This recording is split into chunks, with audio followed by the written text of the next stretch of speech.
Welcome to the first ever Max Wrestling Open Door! Coming up tonight, 3 promo exhibitions with our top talent. Beer goes one-on-one with one of his arch rivals, the Knowledge Champion, Tedd P Dinero! In a match that is 4 years in the making, Mike Larkin faces Moses Marquez in a promo battle for the first time ever! Blade Rodriguez looks to sharpen his skills as he takes on the current Max World Champion, the Demoness! Plus, we will hear from the Clown Prince of Chaos, the Jester! We are 1 week away from the return of Promo Climax! We're going to predict AEW Forbidden Door! This show is stacked!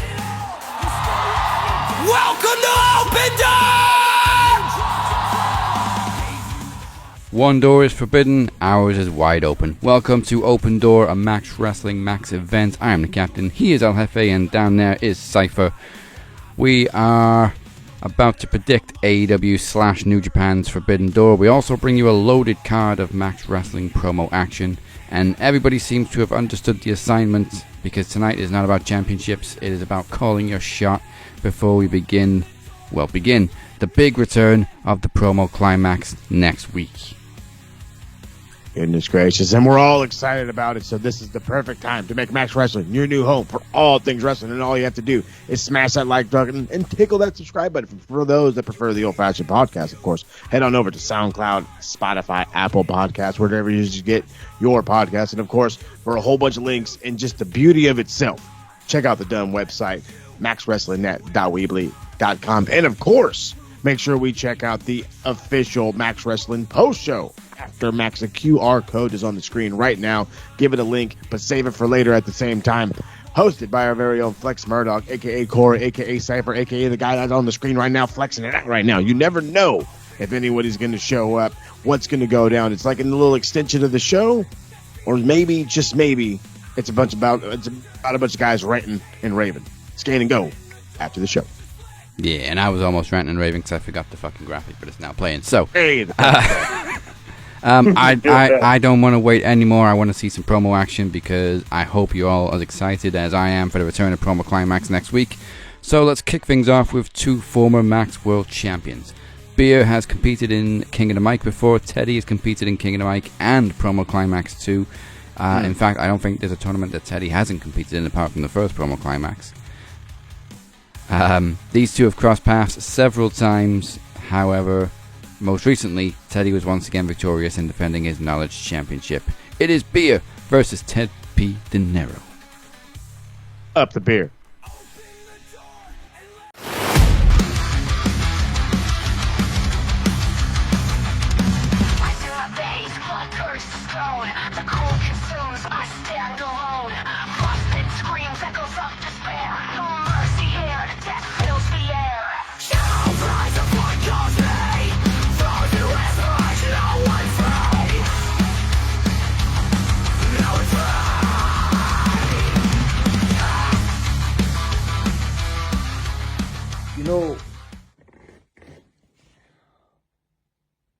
A promo slam. I was on the show, on the pub with the boys, and I didn't have a match. I bided my time and see what I was going to do next. And I had a plan on what I wanted to do next.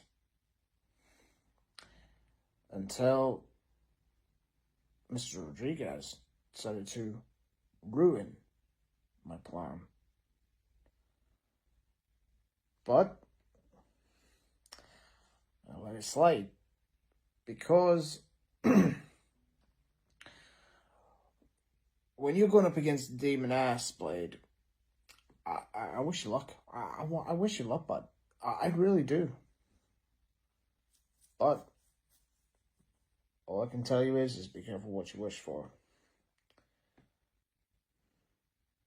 So I thought, cool.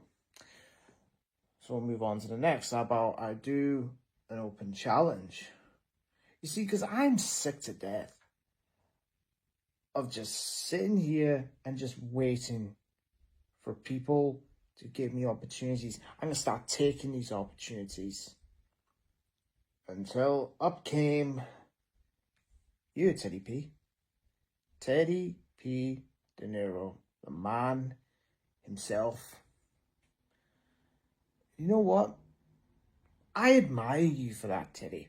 I admire you, bud.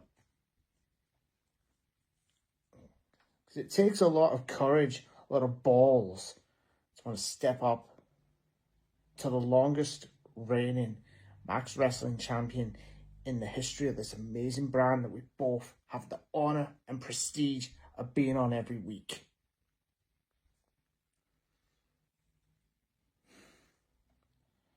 As I sit here right now, I just know, Teddy, you made a mistake, bud. But I admire you for it. You may be, without question, and I'm gonna be nice. I'm pissed off as it is. I'm pissed off at the world right now, right? I hate the world.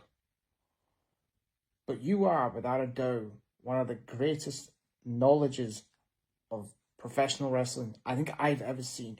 You know 100% more ball knowledge than me. And that takes a lot, because Trivia Takeover, if you'd have saw when I got the Iron Bank, I got 14 out of 15. If I was you, you'd have got all 15. But Teddy, what you haven't realized is that you have not a clue what world you stepped into. You're not facing beer from the Dragon Club. You're not facing just a normal man. I can have my time and I can literally chew up and spit anyone out who anyone gets in my way. Teddy, all I can say is TikTok. Time's up, bud. Well, you run back with your little, whatever it was that you're trying to do, like a little Timu Undertaker sort of, like a little thing with me. It's never work. I'm not scared of the dark. I'm not scared of anything. Anything related, unless it was my mom, my dad, my grandmother, and my sister. The only people in life that I'm scared of. I can take anything people throw at me, but them 4 people, they're the only 4 people in my life that I'm scared of, and the rest, I couldn't give a fuck about them. You see, I've lost a lot of people in my life. I lost a lot of people in my life, and I knew from that moment to not be scared. So people have the audacity to say that I was going to be insane going up against the Demoness, our beloved world champion. Did anyone say that when I faced, without a doubt, one of the best talkers on Max Wrestling in the best podcast machine, Mike Larkin? Is anyone saying that? No. Why? Because you're all scared of the truth. I speak the truth. And that's how I've been, and that's how I always will be. I ended Cypher's long-time television championship reign, and I became Beer Dussenshire. No one will ever match that. World champion and also TV champion. 2 of the biggest titles that we've got. I had them both at the same fucking time. You know why? Because I care. And I proved that I am the best. I was the best for 244 fucking days. And let this be one final message. Blade and Demoness I'm going to watch your main event very closely. Because when one open door closes, the next door will be unleashed, because cold-blooded beer, cold heart, wants his baby back.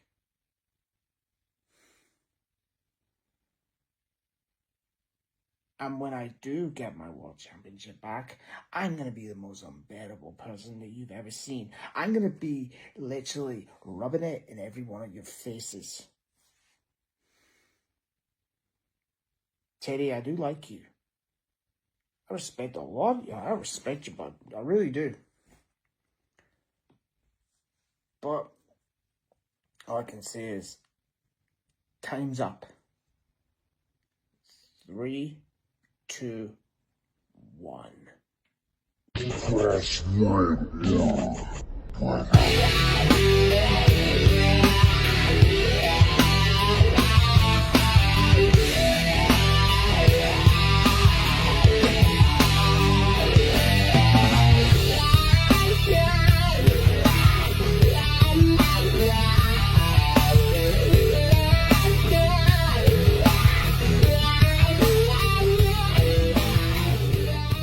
The greatest trick the devil pulled was to make you believe that he isn't real. And you still don't believe.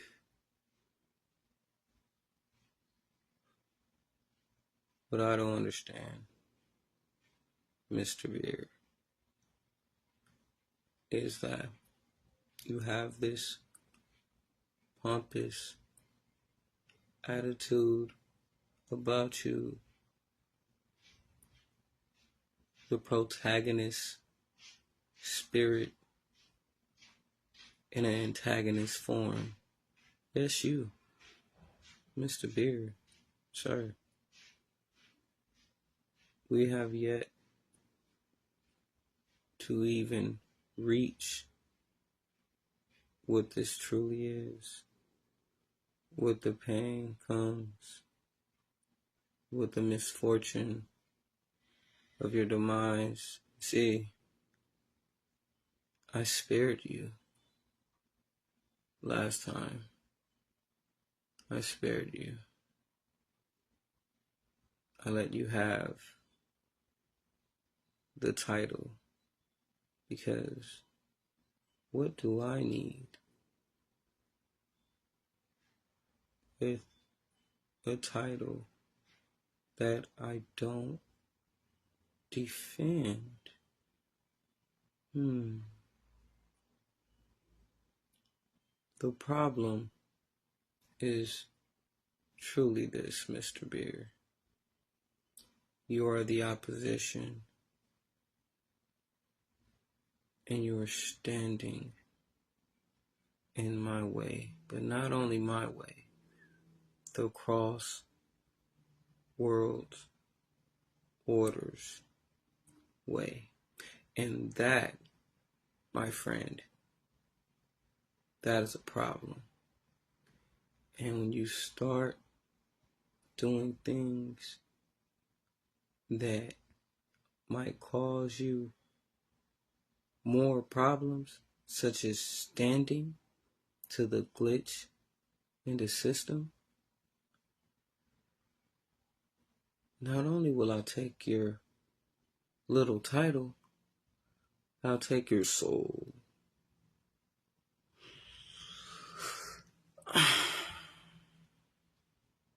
So let's not even get into that.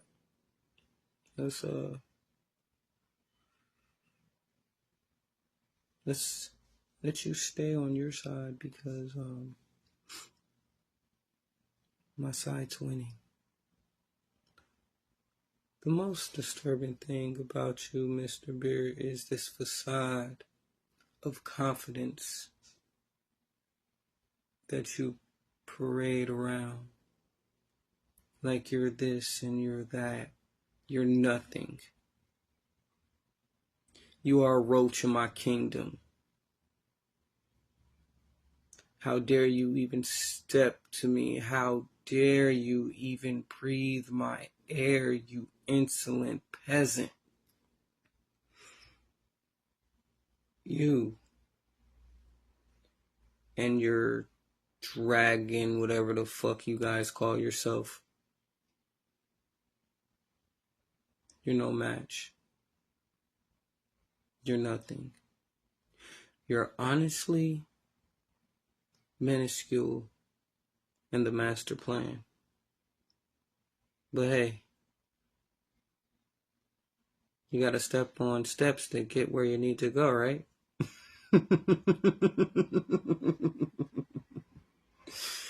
What's understood doesn't need to be explained. And if you don't get it,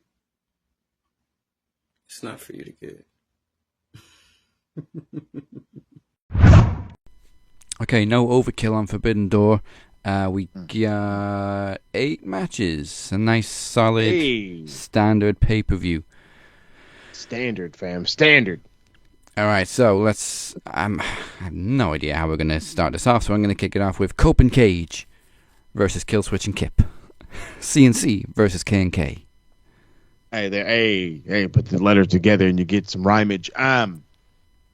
What the fuck is going on? Like, how are guys getting injured right before big shows? Like, poor Nick Wayne.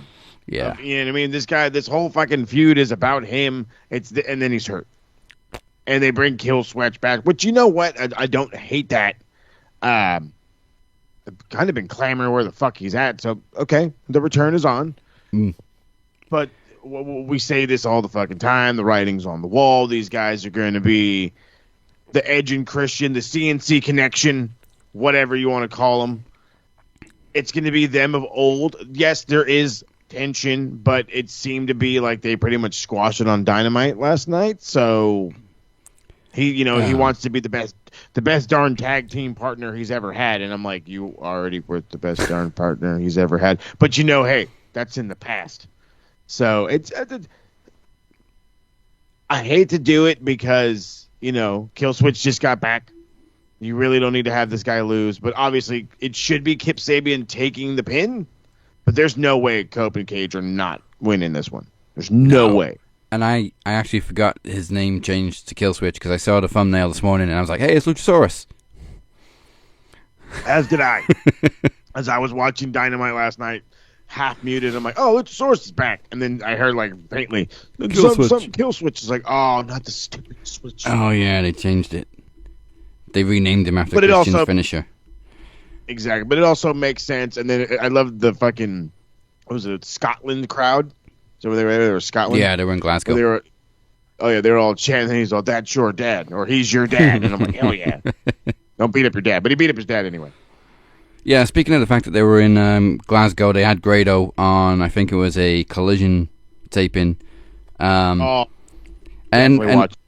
And they did use Madonna Like a Prayer, but I have been at TNA tapings. They have used it before, and usually when it gets to TV, they have to dub it over because Madonna doesn't like her songs being used on TV. So let's see if TK can pay his way. Ooh, that'd be hella expensive. Yeah. When was it? I think it was Wembley Arena, the smaller one. In 2016, Grado was there. And he even tried to reach out to Madonna himself. And like, I want you to walk to the ring to your song. It's my music. Madonna, Marge, I'm a big fan. My mom's a big fan. And she didn't even respond. She gave no fucks. She really ain't. And she ain't gonna get no fucks when she lay down that price either. well, funnily enough, I think it was a couple of weeks after that, she'd had the whole incident where she fell down the stairs, like got blown down the stairs by a big-ass cape, and Grado just tweeted, karma.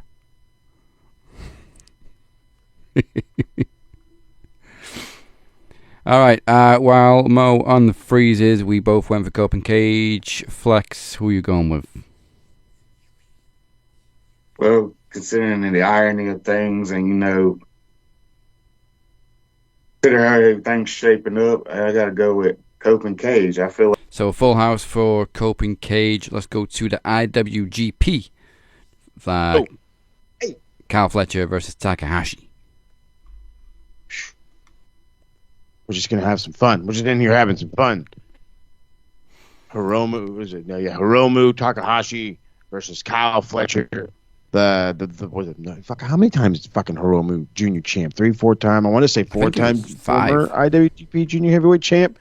Kyle Fletcher, if he wasn't massive, could absolutely have been a fucking junior heavyweight champion in New Japan, 1,000%. But he's big. But that's another dude I'd love to see make a G1 run. Didn't he make a G1 run last year? No, that was Takeshita.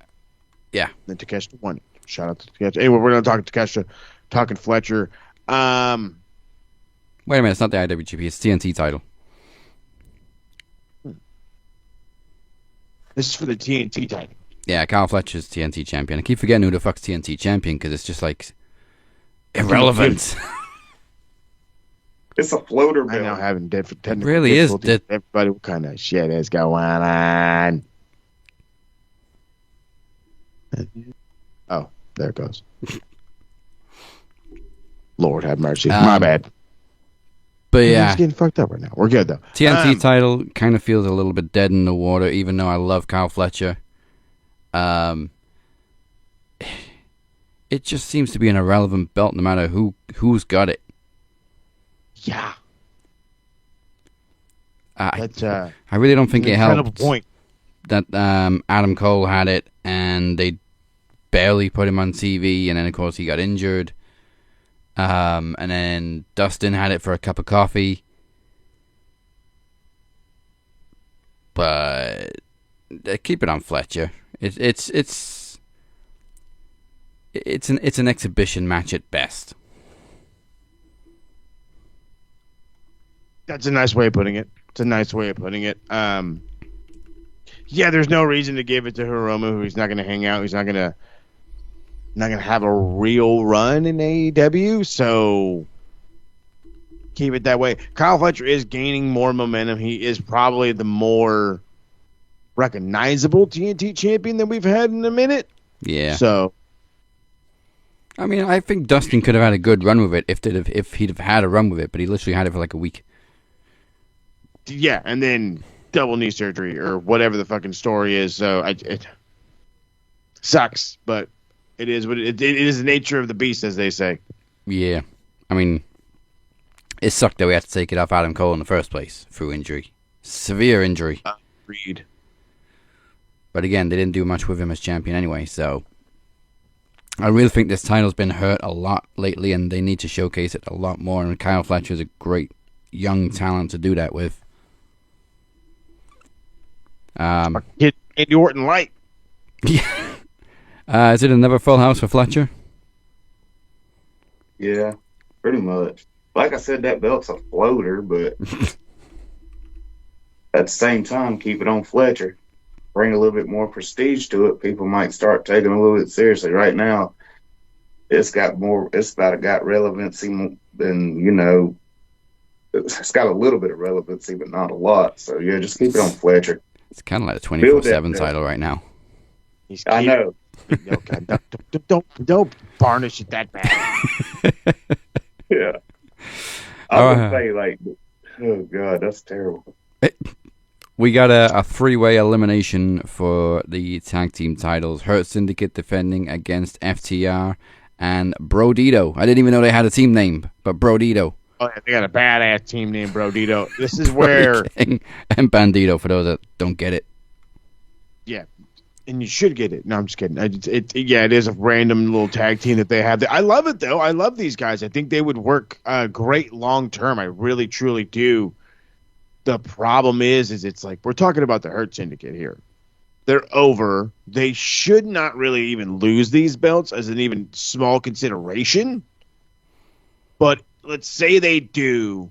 The only other way I see anybody doing whatever is FTR steals it, and then they go on to have a fucking rematch at some point, and Brodito is just there for the sake of being fucking cool.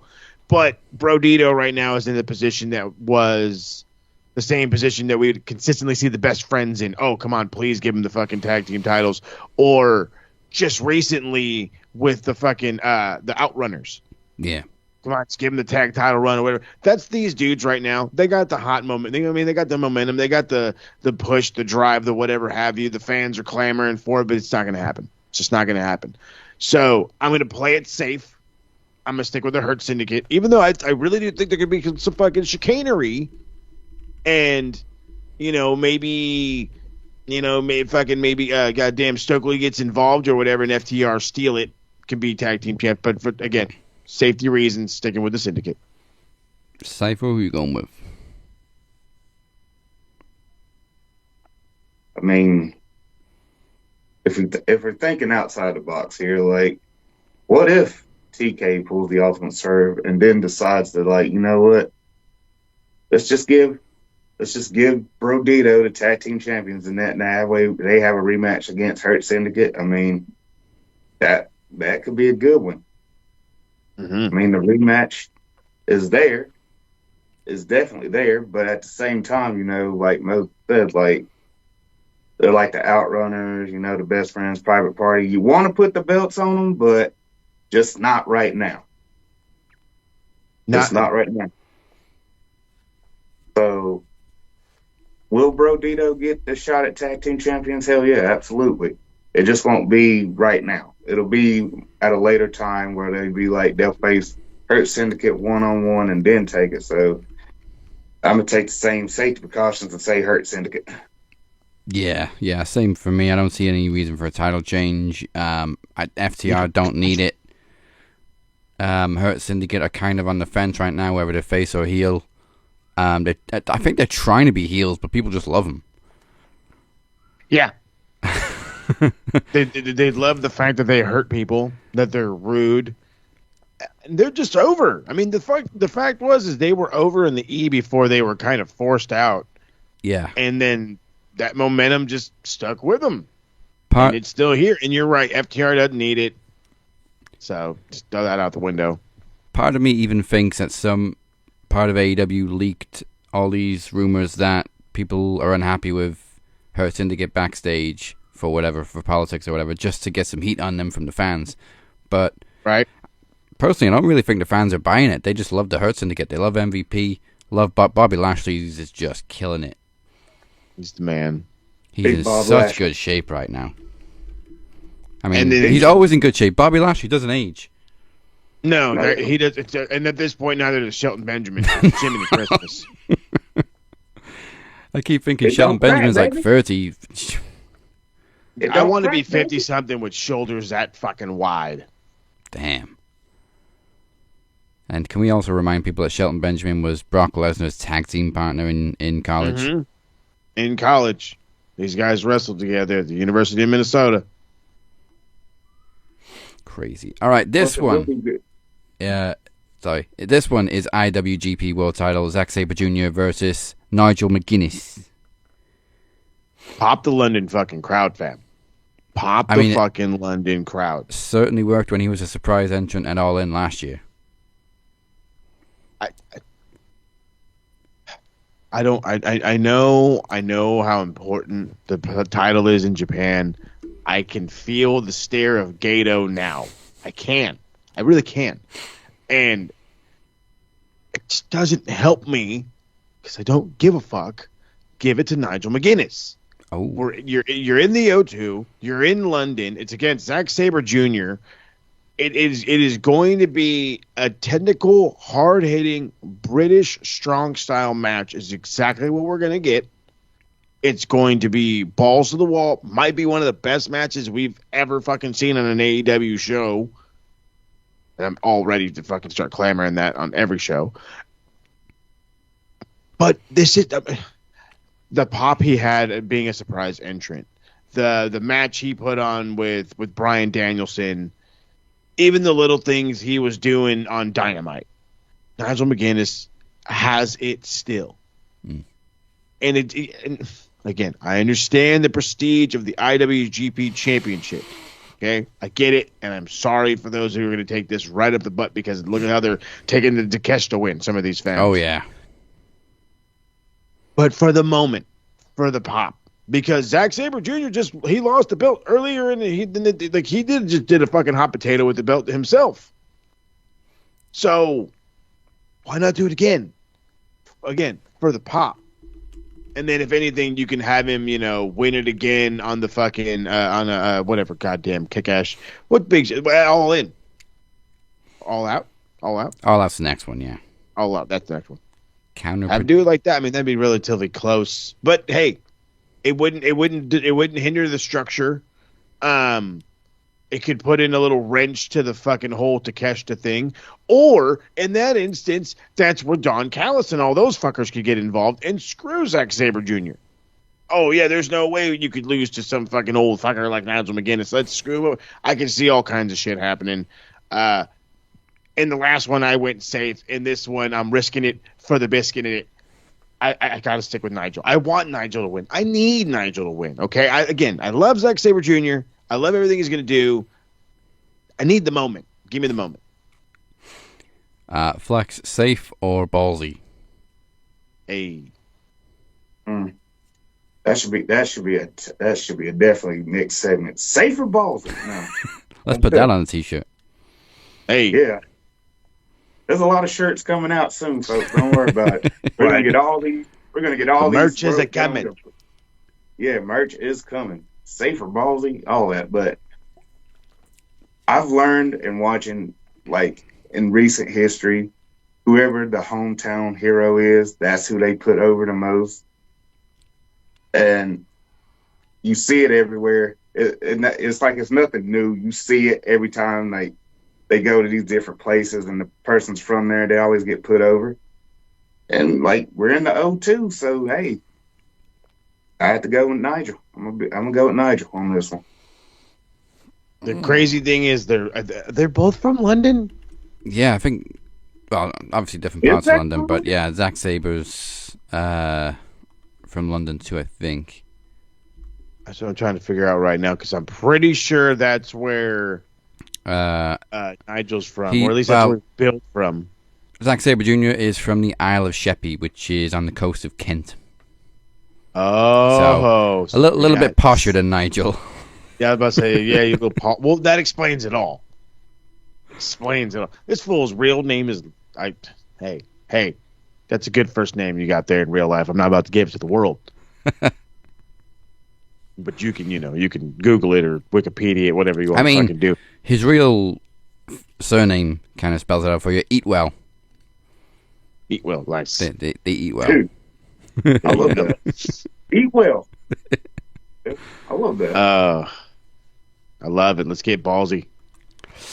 All right, then I'll be the one that plays it safe. I do think it's just there for the pop for Nigel.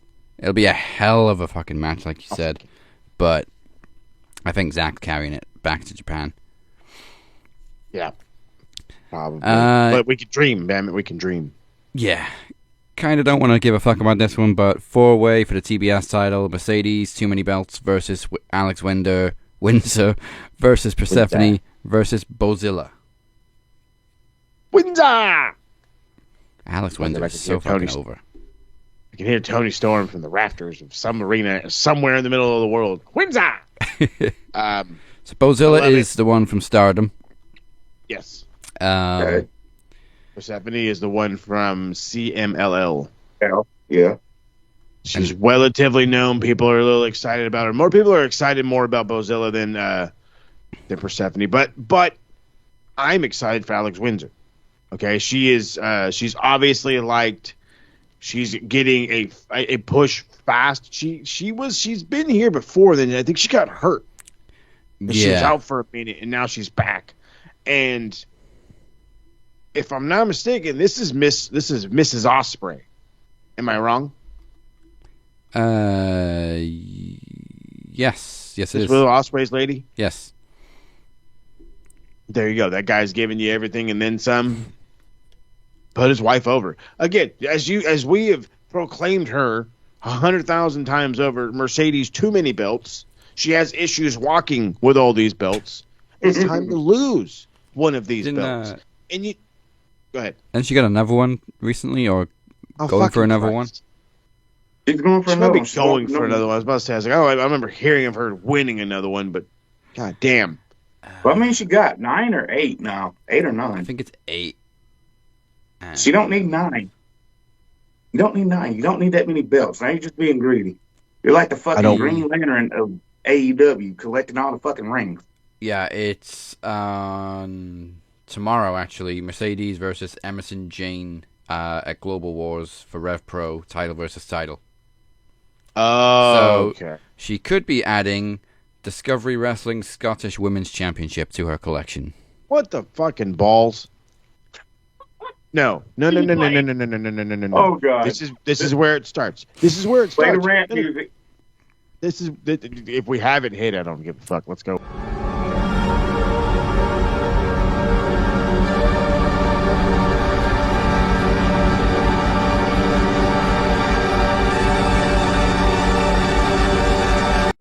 But the reality is like this is where it should fucking start.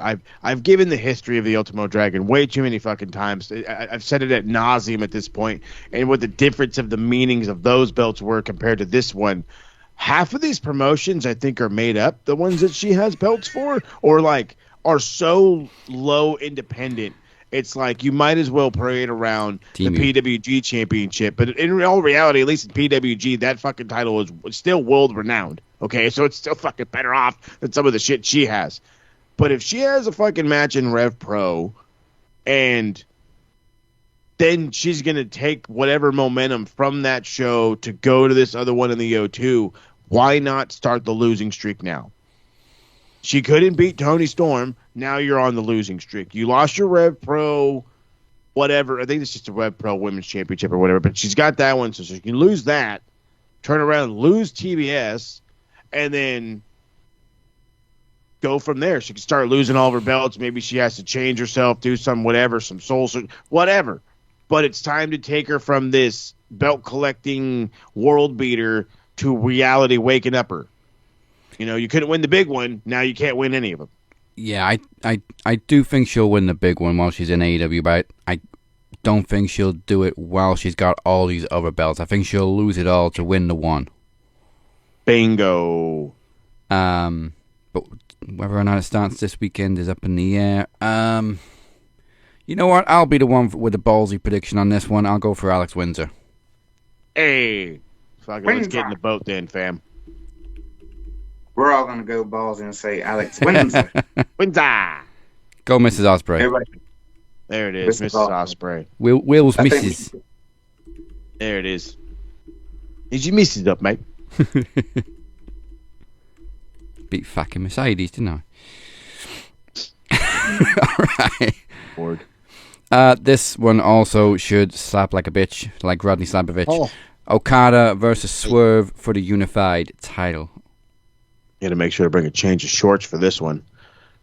Oh Lord, I'm the first one to raise my hand and go, let's fucking put this belt on Swerve and try to do something with it. But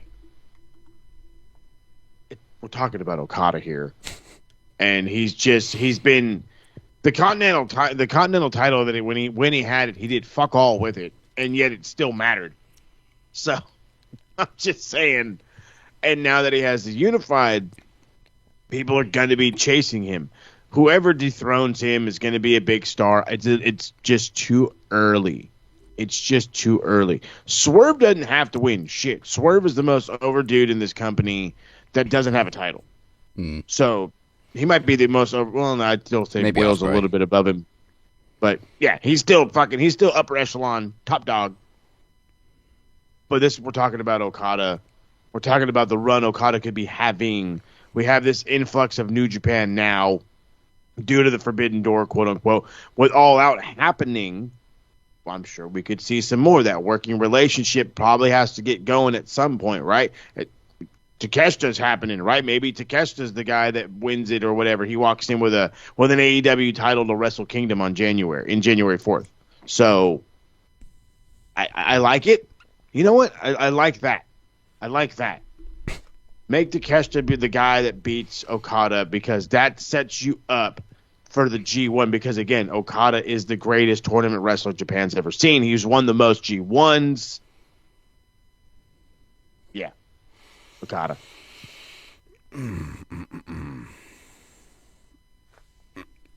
My only thing is the unified title. It is kind of, it has a separate lineage, and apparently the Continental and the international titles are technically still going. So fucking weird. Yeah. So really, Okada has 3 titles right now, but he's only carrying around 1 belt. See, come on, Mercedes, take note. Just unify him into 1 belt. Right? Make it fucking easy for you. I think it would be a great moment if Swerve won a title, considering the fact that last time he was in London last year, he lost the world title to Bryan Danielson. That's right. And Okada had that Continental title for donkeys. Yeah, you're telling me. Has Okada been pinned in AEW? Oh, God. No. So, double whammy if Swerve was to win. I'm gonna throw all my eggs in the basket and go for Swerve. Goodness gracious. Like that, though. Because then if Okada does still have the Continental title, technically, he can still drop that to Takeshita. True. Very true. I don't see why they just don't combine them and call it the Atlas Championship. But That'd be good. Well, but you'd have to get Tony Atlas to introduce it. that could happen. I'll tell you a story about... No, I'm just kidding. I don't know what I can't cook. Tony Atlas. Cook, crazy, this guy. Cook some chicken feet, and everybody in Legends House is like, what the fuck is that smell? Fucking love Tony Atlas. Chicken feet. Chicken feet. Goodness gracious. I guess. I don't know. I mean, we've given Cypher a lot to think about with this one. Yeah, you're telling me, bro. Like you both laid it heavy on me, so I'm just like, dude, I don't even know. I don't know if they both got beef with anybody that could be a third party and screw them both to where they have to tag team and no decided factor. The win knows, but you know what I mean. Ain't no winner, but they don't have. There is though. I think Swerve is only beefing with Okada right now, but at the same time, Okada does have the backup of Don Callis. And you're forgetting the brothers of the foundering. I try to fucking make it sound cool. The fucking Bucks. EVPs. You have to remember that the Bucks are always going to be a factor. And the Bucks don't like Swerve right now. And that's been one of the other things that they've been playing up on Dynamite. So you could absolutely have the Bucks interfere in this one to maintain Okada's stature. But yeah, I'd probably lean a little bit more towards Don Callis. He probably will likely be ringside. But then again, that's going to be weird. You know what I mean? Well, Takeshi's going to have to break off from him at some point. So yeah, this is where it goes from here. I like that. Maybe he does get involved. You know what? I'm gonna just say Okada. Hey, it always be Swerve's house, but Okada. Okay. The Deonna Purrazzo of the old Impact. Oh yeah. The safest bet of all. I guess you could say a triple main event, even though there's no such thing. There's only one main event. It's the main event. But 3 marquee matches. Let's go. Toni Storm defending the women's world title against Athena. This is, of course, Athena's Casino Gauntlet cash-in. I think I'd be okay with Athena being the one to dethrone Toni Storm. We all love Toni Storm. She's had a hell of a run. She's AEW's most treasured possession right now.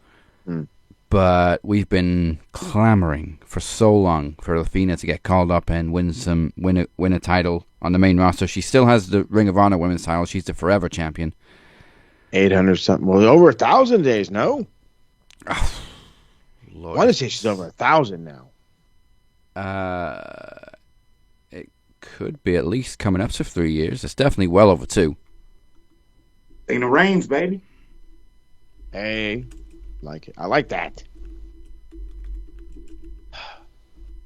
No, I get what you're driving at though, Dads. It's one of these things where we've been clamoring for Athena and for her to be taken seriously. And Toni Storm is absolutely beloved. She is our Rhea Ripley in every opposite and equal way at the same time because she means so much to this fucking brand. But, and I'm not saying this in like, oh, I have to go Toni Storm. No, I'm let everybody know right now. I am picking Athena. And I'm saying it with remorse because it literally sets up everything that I'm talking about. The entire fall of Mercedes starts in Rev Pro and follows it out through the weekend and through the next couple of weeks because Athena will be fucking world champion. And again, the best rise for Mercedes is to lose it all and go up against somebody that she has real beef with, and that would be Athena. So I hate it. I hate when I'm right, especially in instances like this.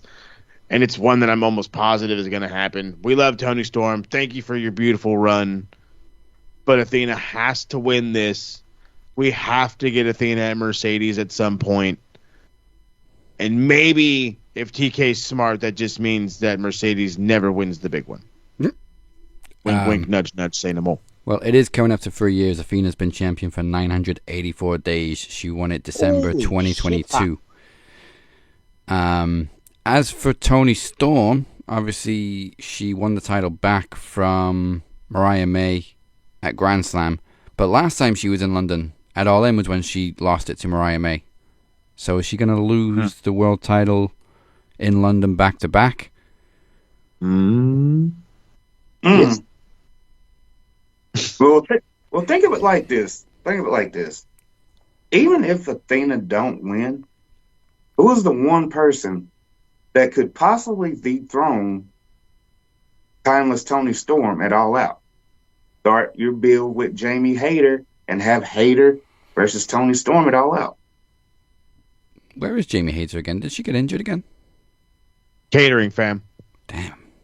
She just got back. So, yeah. Yeah. I think if Toni doesn't lose it to Athena, she'll lose it to Mercedes in a rematch. Oh, that's terrible. Unfortunately. Just use Jamie. But I'm gonna just say for sake, just throw Jamie in there. No Mercedes, just Jamie. Please throw Jamie in there.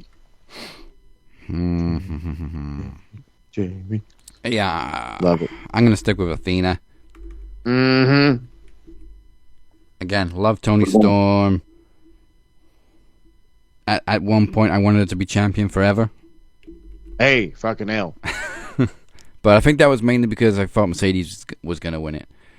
Yes. I'd be much more happy with Athena dethroning Toni Storm than I would ever have been for Mercedes. Like I said, as long as it all fucking coincides with Mercedes losing it all, yeah, we're in the game. All out. Lose it all out. Lose it all out. All right. Yeah, I'm gonna say Athena. All right, full house for the ROH Forever Champion. Ever champion. Athena Reigns. All right, up next we have a clusterfuck cage match. Lights out steel cage. Golden Lovers, Darby Allin, Tanahashi, and Will Ospreay versus the Death Riders, the Young Bucks, and Gabe Kidd. Tanahashi fucking tore his bicep walking to the fucking ring. What the hell are you doing, Tana? Like, what are you doing, bruh? What the fuck old ass Tana need to be doing this goddamn match for? He gonna jump off the cage. You know he's gonna jump off the fucking cage. Why? It's fine. It's not fine. It's gonna be crazy. I'm hoping we get to see a little bit of Coda of old, but again, I also don't need him breaking both of his fucking ankles in one match like he did against Marufuji. So yeah, the whole babyface team is taped up.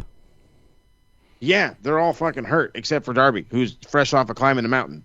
But in reality, he's kind of hurt because they whooped his ass and threw him around in a body bag. So he's used to that. Yeah. Damn Darby.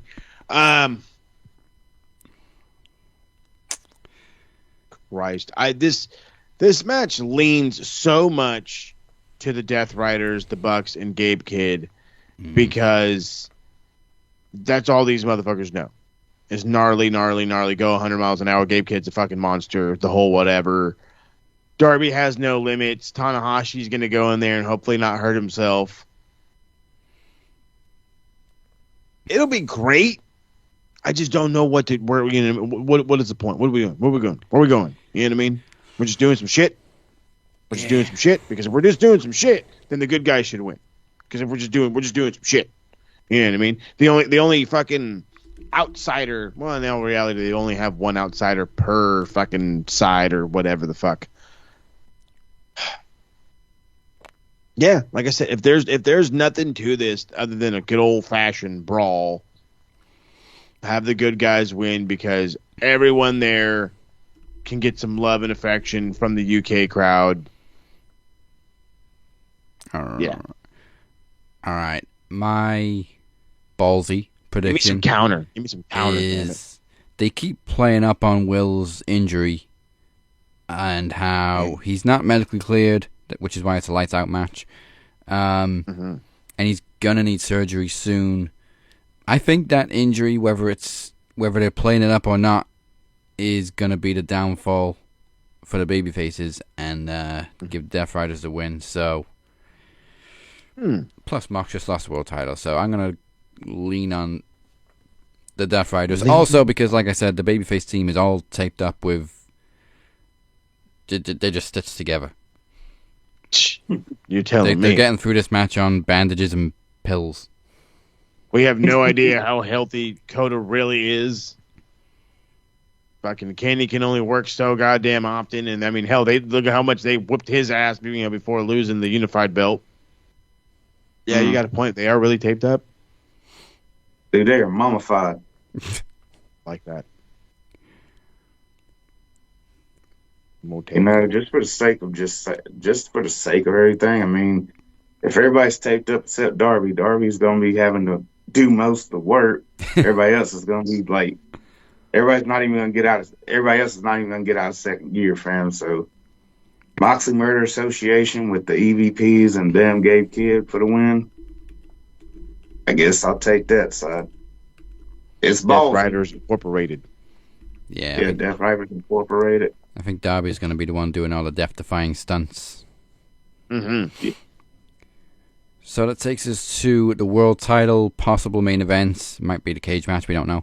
Hangman defending against MJF. This is MJF's accidental Casino Gauntlet cash-in.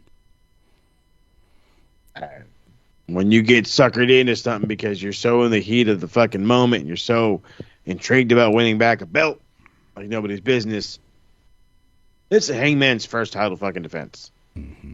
You are not going to have him lose his first fucking title defense. That throws everything we've worked for completely out the fucking window. That makes no sense whatsoever. So it has to be Hangman, but then being the people that we are, the fucking, the forward thinkers, to get fancy worded, what the fuck are we doing with MJF? Where are we at now? And I'm sick and tired of already hearing, well, he's just already going to be on his way to the E. He's already just going to be on his way to the E. No, he doesn't. I mean, that's not necessary. Let's leave it like that. That's not necessary. But what is necessary is a direction for him.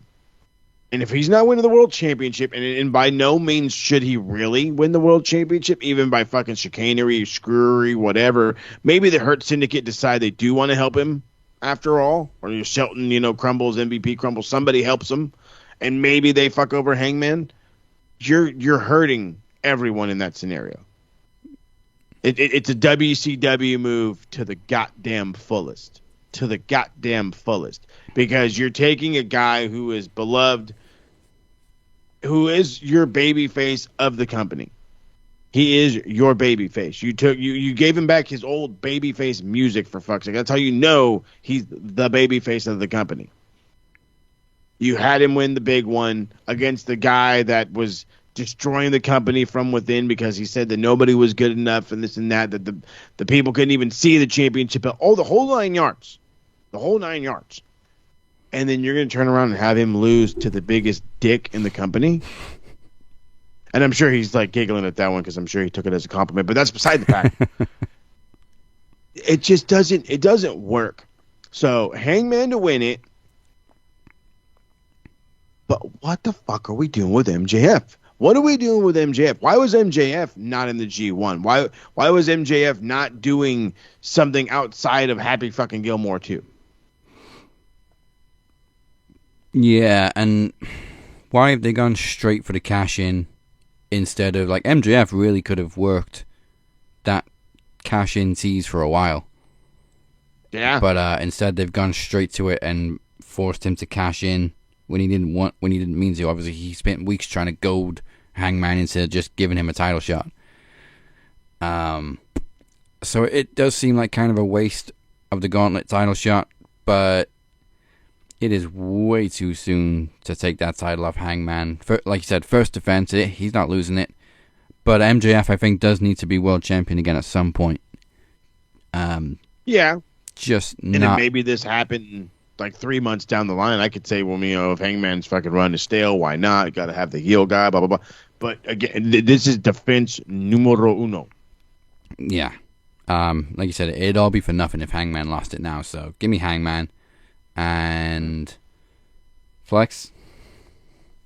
I mean, when you think about it, it's really like you give it to Hangman. What are they gonna do with MJF? They give it to MJF. What the fuck you doing to Hangman? It's literally like it feels like a no-win situation. Mm-hmm. Double-edged sword. It's a double-edged sword. So it's just, what can you do with MJF at this point? Well, they got it. There has to be something up TK's sleeve for MJF to do if he loses. I mean, maybe he'll find a tag team partner and go out to tag titles. I don't know. But I'm going with Hangman because it is his first title defense. It wouldn't make much sense for him to lose MJF at the first title defense. But this is TK we're talking about, so. Yeah, MJF needs a solid top babyface to work with. And the problem is, everybody that's a babyface, that's a top babyface outside of Hangman, MJF's already worked with. Yeah. Ospreay, Darby, Cope. Been there, done that. That's the downside of it. Again, been there, done that. Has he worked with Swerve? Yeah. Yeah. I want to say they did. Did one of them drop the title to the other? MJF lost to Swerve? I think he did, yeah. Dynasty. I think that's what it was. No, Swerve beat Joe. Yeah. Swerve beat Joe. Oh, yeah. But it was Joe, not... Has Swerve I don't know. MJF feuded even before? if they hadn't had a feud, I don't really know if I want MJF going after Swerve. It just feels like a veer off to something. I kind of was liking, though, the idea of a tag. Well, there's been consistent rumors of like Hammerstone heading over to AEW, having Wardlow finally fucking return, having them rebuild Dynasty, the faction that he had back in the MLW days. I could totally see that because he's always been the guy trying to get into the factions. Maybe it's time he's the guy that starts the faction. That's not, some bullshit fucking taking teams from random shit. Guys he knows, guys he trusts, and maybe they can do something out of that. Otherwise, I'm at the point of saying, what harm would it do to send MJF to Japan?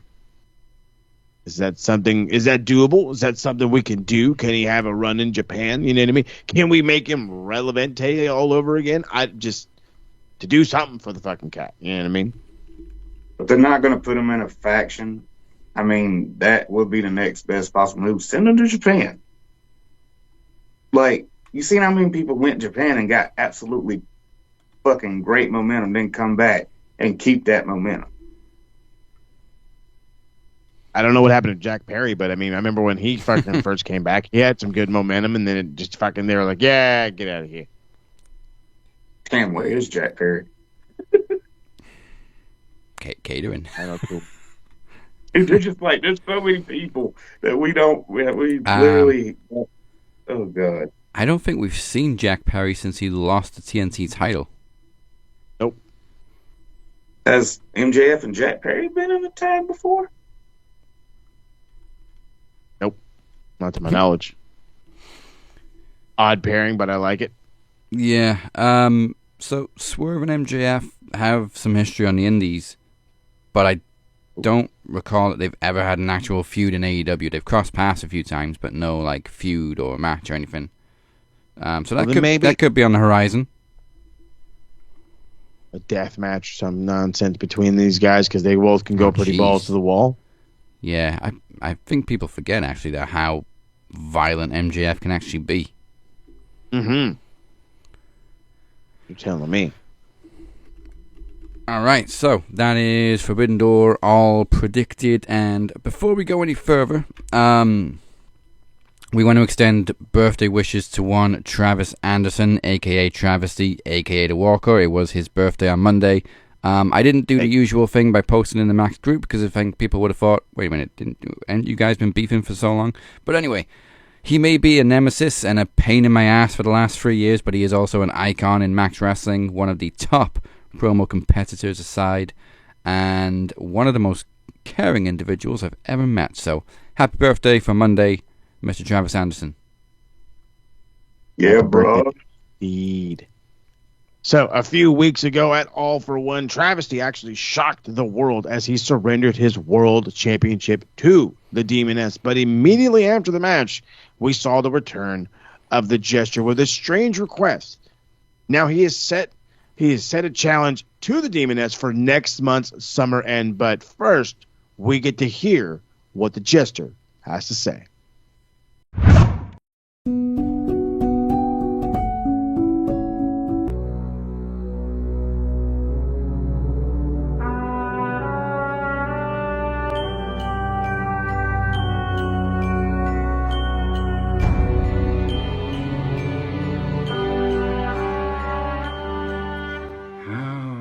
She said yes.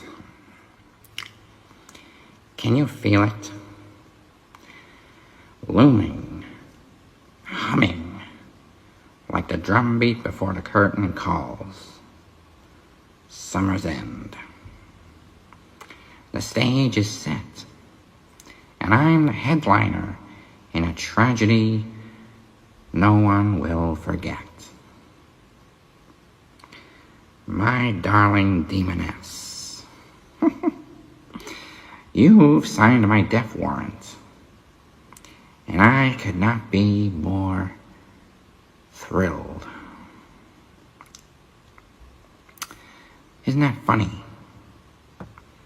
You see, most men spend their lives clawing for one breath, one more tomorrow. Me, I want the big finale. I want to go out in a blaze so bright that the shadows never recover. Because death is not the opposite of life. No. Death is the womb of a legend.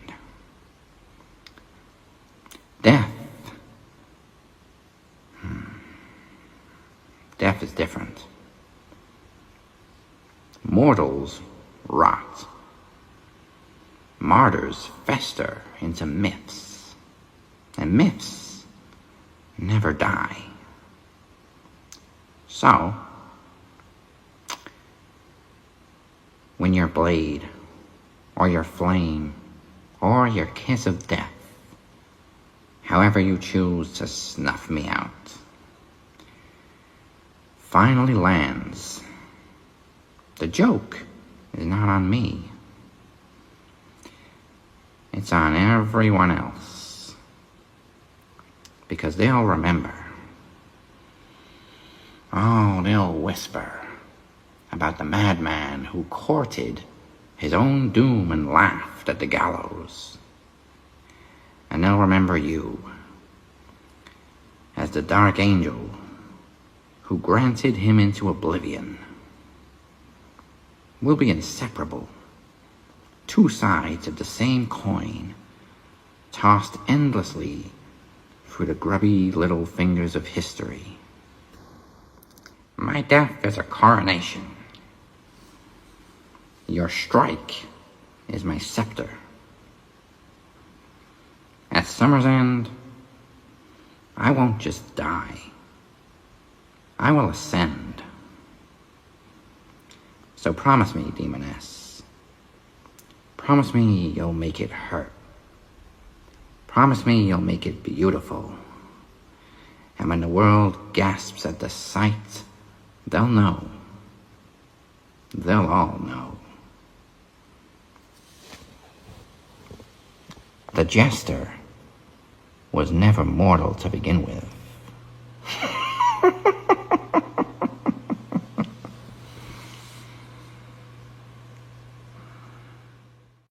Thursday on Max. Predictions, recaps, trivia, and groundbreaking promos, and the occasional rant. I'm gonna say it again. Fucking Netflix. Fucking Netflix. You have known for months now that this Jake Paul, Mike Tyson fight was gonna happen. You knew. You had more than enough time to get the infrastructure for your website ready to go. Join us on the Max Wrestling Podcast every Thursday. Exclusively on YouTube and audio on all podcast platforms. Go to maxwrestlingnet.weebly.com. Press 1.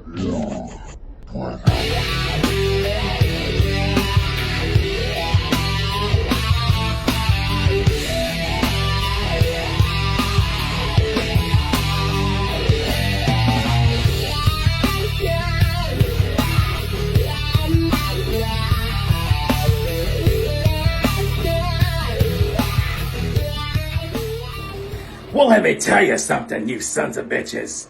Allow me to take a break, brothers, from being so cool, so awesome, from oozing machismo, yeah, from pumping up these guns, yeah. Can you see the cheese flowing from them? Yeah, somebody get a fucking bowl. I don't want to waste a drip, brother. Yeah, that's right. Yeah, I'm here to let you know that me, A.T. Wrestler of the CW, oh yeah, too sweet me, brother. Yeah, I will be right where you expect me to be, brother. I will be in the Promo Climax, brother. You know who else is gonna be there? The Stat Man, brother. Oh yeah, the Stat Man's coming for you too, brother. He's not here right now, brother, because he had a crazy surgery, brother. And guess what? He's not gonna lay down, not like a dog, absolutely not, brother. Even though he's still with an injury, brother, he's still gonna show up and kick all your asses. And I'm telling you, in column A, you're gonna have A.T. Wrestler, and in column B, you're gonna have the Stat Man. And we're gonna run wild all over the Promo Climax, brother. And you're not gonna be able to stop us. Not me, not him, not Tedd P Dinero, that knowledge champion. And, oh yeah, that's right, your world Max champion, brother, the Demoness. That's right. It's CWO for everything. Put all your money on us, brother. And as far as anybody who's going to be in the Promo Climax, especially the Captain Dazzy Lea. Yeah, brother, we haven't forgot about you, brother.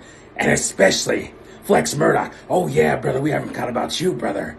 By the time we're done with you all, you'll have no titles left. And nobody, brother, will care about the Dragon Club. And nobody will care about the Brothers of Max Destruction. And everybody will know the three most important letters in Max Wrestling history, brother. And that is the C-W.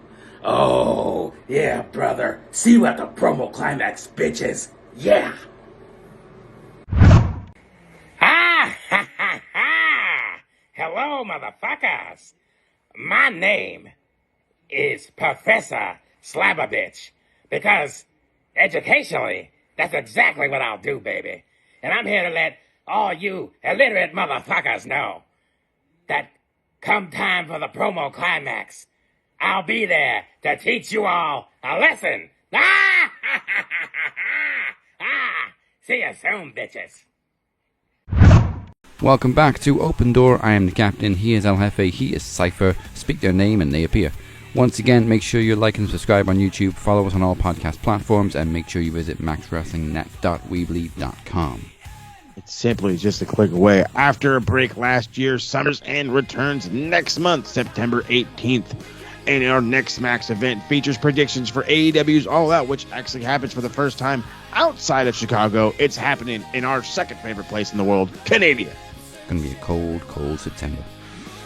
And as you've already heard, confirmation on the main event, it will be the Max World Champion, the Demoness, versus the Clown Prince of Chaos, the Jester, in what has been labeled the death of the Jester. Oh, my goodness gracious. These things are getting more and more intense by the week.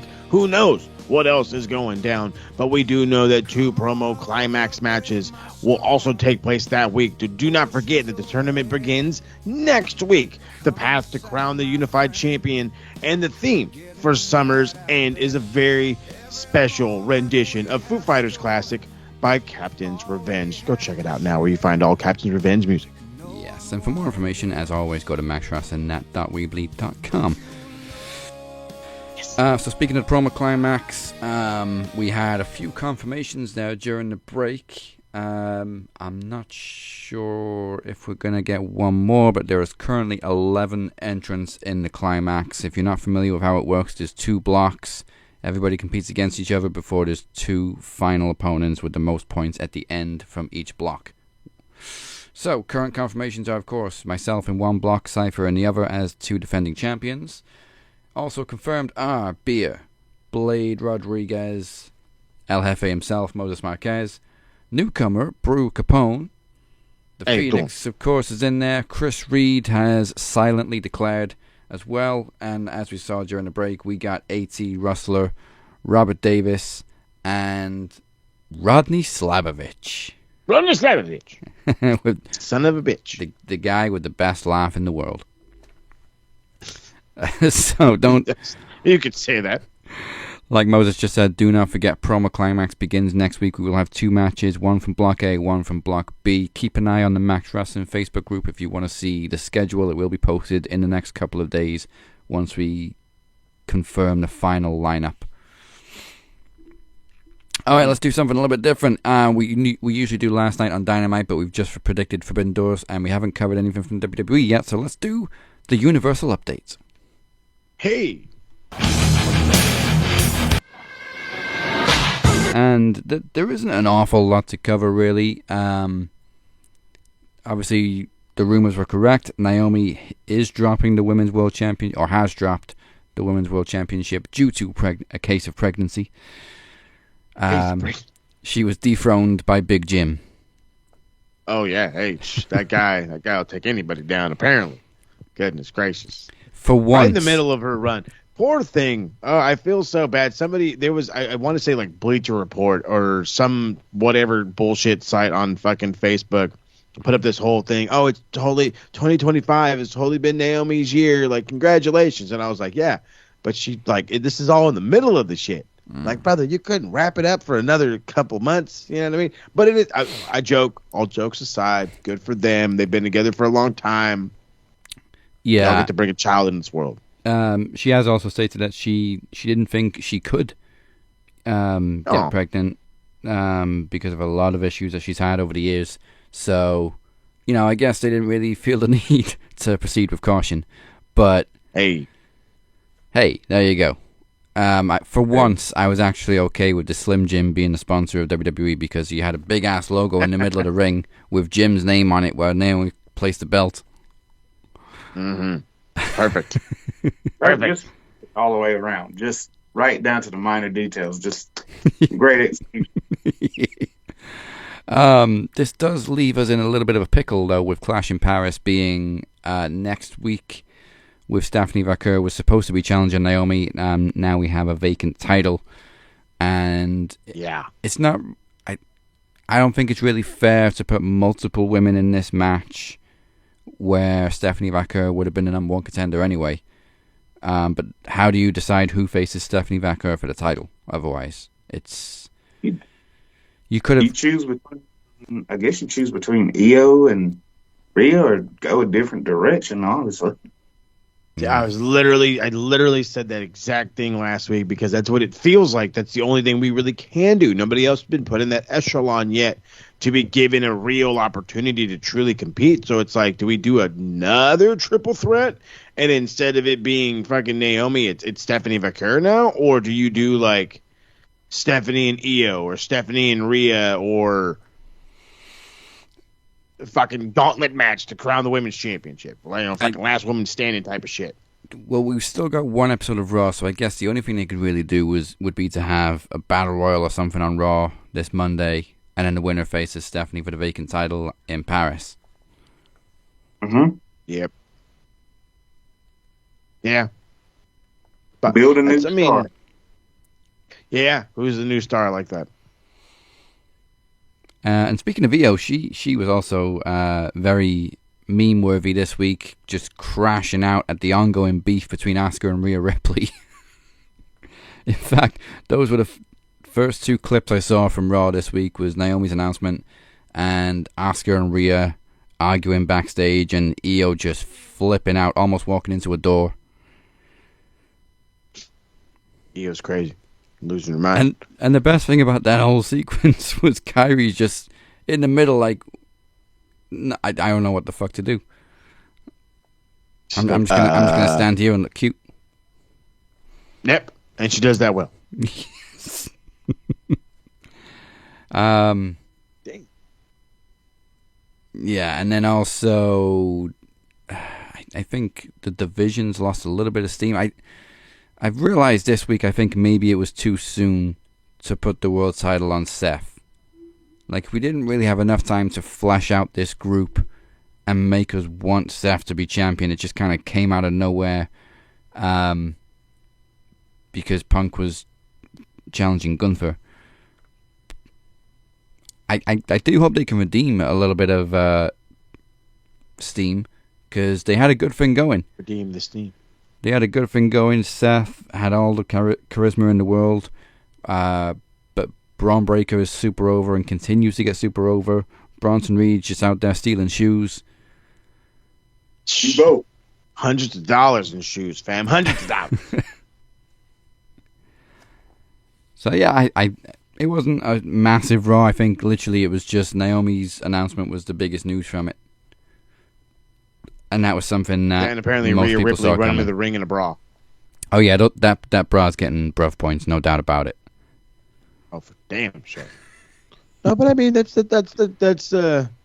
what's the old saying? When there's no bad news, there's only good news. It's got to be a good day. So if I could take it what it is. Yeah, I don't want to say we're a little stagnant. When is the show in Paris? In 2 weeks? It's not this weekend, the weekend after. I think it's Saturday. Is it Saturday? Doubt it. Saturday. Double down. God, I missed that theme for Collision. Right? No, it worked well. I mean, we hated it at first, but it worked well. Oh, I loved it right from the beginning. I love a bit of Elton. Yeah, it's next Sunday actually, 31st. Sunday. 31st French time, which means 8 p.m. my time. God.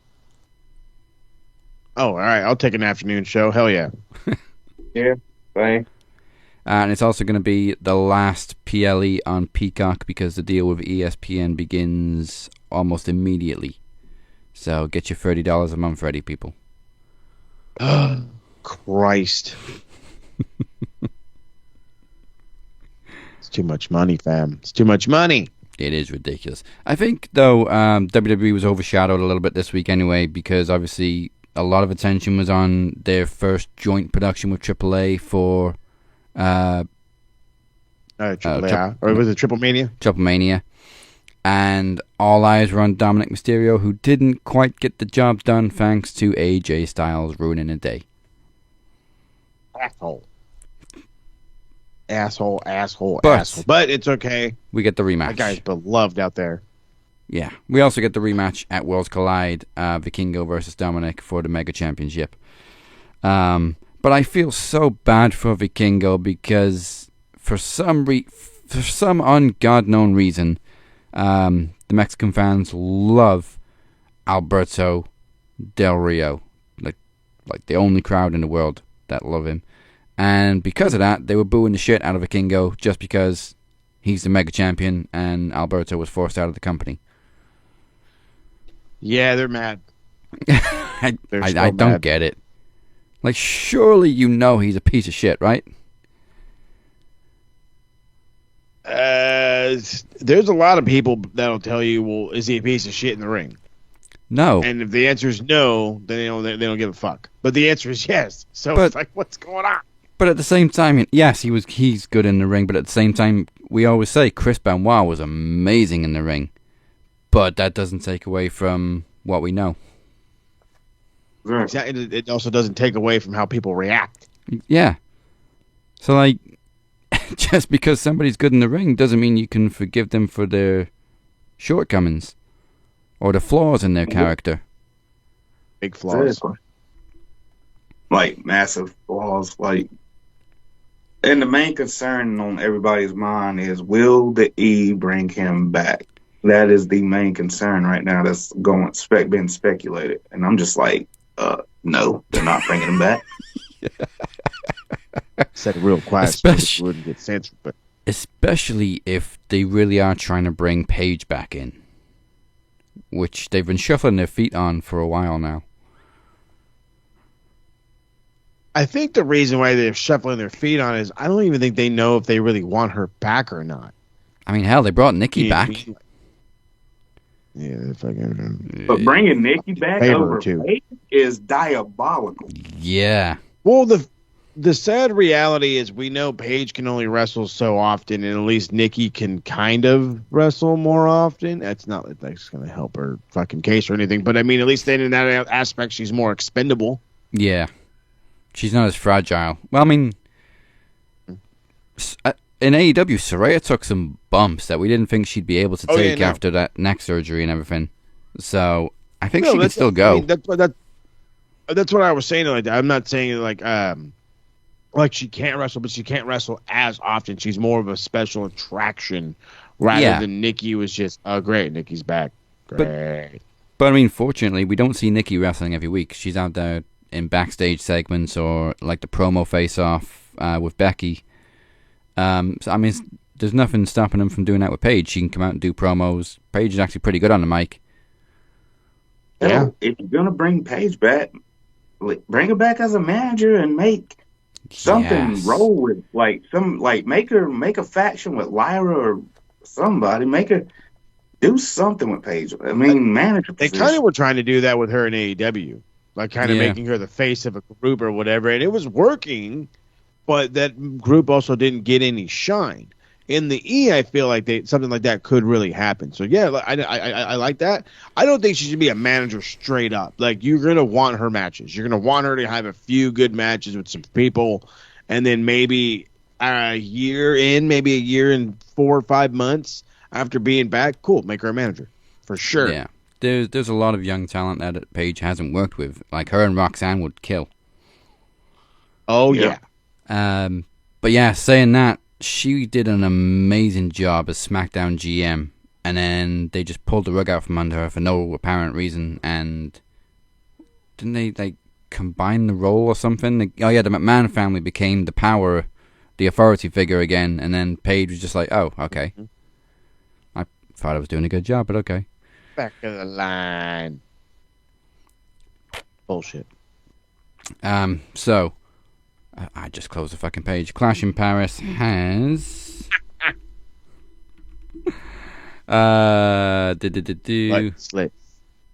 Roman Reigns versus Bronson Reed just got confirmed this week finally, so that's taking place at Clash in Paris. John Cena versus Logan Paul for reasons. we glossed over that one a little bit. Stumble on by that shit like you got fucking a good enough reason for that shit to happen. They announced it last week and we forgot to cover it because it was just like, what? Oh, God. They've just kind of glossed over Brock coming back and dropping him and then gone straight to Cena and Logan Paul for whatever reason. Well, I mean, obviously they're saving Brock for the blatant AEW counter program. We did talk about this last week, and then we were like, "There's no way Brock's flying to fucking France." Yeah, and they're obviously saving that for the Minneapolis AEW counter program, which is now WrestlePalooza. Oh, great! Yeah, that's in Minneapolis. What a fucking... No, exactly. It's in Indianapolis, actually. Oh, in Indy. Oh, I was about to say, dude, if it's in fucking Minneapolis, can you imagine that shit? Brock Lesnar's return in the place where he made his fucking college name. Like, that would have been fucking stupendous. What a great little return. But no, that's fine. Put it on the back burner. I guess Logan Paul is going to get himself a little bit of relevancy. Maybe that'll help his brother get this little bit of relevancy, even though he's about to get his ass beat by an actual boxer for the first time ever. Yeah. We'll see. Yeah. I was looking at the card. The World Women's title match has actually been taken off the show completely, which sucks for Stephanie Vaquer because you couldn't just do what we said and have another battle royal to find somebody to face her, but okay. As of right now, it's not on the show. Oh, it didn't get put back. I'm hoping it better does. be. A couple weeks away, I'm hoping it does. And then we mentioned this last week. We got a fatal 4-way for the world title. Seth Rollins is defending against CM Punk, Jey Uso, and LA Knight. Yeah. Yeah. It's a perfect time for Punk to win it. Dude, that's gonna be crazy. That could be a good time for Punk to win it. I mean, it wouldn't completely fuck Seth. It would. It'd make a feud out of it. It would be funny if Punk won it straight back after Seth cashed in on him. Right. Like, dick shit. Or and they then now kind of force him to have a match. But of course... Or they do the unthinkable and put it on LA Knight. No, I don't think. Yeah. I mean, yeah. Yeah. If Seth... Really... If Seth doesn't take the pin, then it's going to be face on face because Seth's the only heel in this match. So we're beating Seth. Got it. Unless, ballsy prediction. Does LA Knight turn heel and join the Vision? Yes. Fuck. Let's go with that one. I like that. I like that a lot. I think. Can you imagine LA Knight under the tutelage of fucking Paul Heyman? Yeah, and I kind of feel like if they're not going to put a world title on LA Knight, then they've pushed him as far as they can as a babyface. I like that. How do you think about it? He has Punk. He has beef with Punk. He does have beef with Punk. Yeah. Yeah. Yeah. Ooh. I like that ballsy prediction. I like it too. But will they pull the trigger? Well, we're not officially predicting the show until next week, but then other than that, we also have, I'm not even going to pretend to know what this means, a good old-fashioned Donnybrook match. Sheamus versus Rusev. Meet on meat.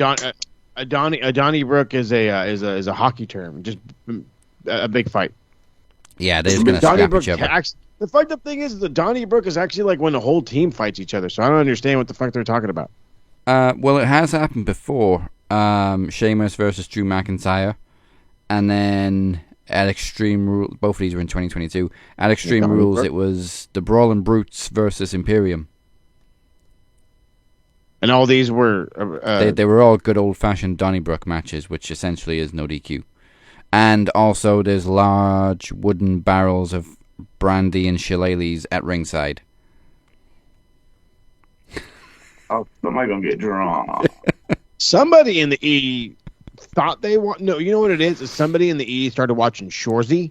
Or Peaky Blinders. And they think they know what a Donnybrook is, but he then explains what a Donnybrook is, and it involves numerous people. Fucking dumb shits. Oh, man. Clash in Paris isn't looking too bad. No. For might be a show worth watching. Especially in the afternoon.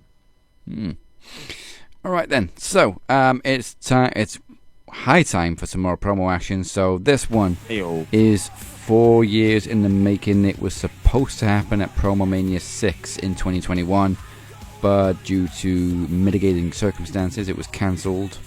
I think a week before the show. They have never faced each other one-on-one in promo competition before. However, Moses' Max Wrestling debut was actually challenging Mike for the Knowledge Championship way back when. So, oh my god. A lot of history. First time ever in promo action. It is Moses Marquez versus the podcast machine, Mike Larkin. Let's finally get it. Let's get it on. Down, drain.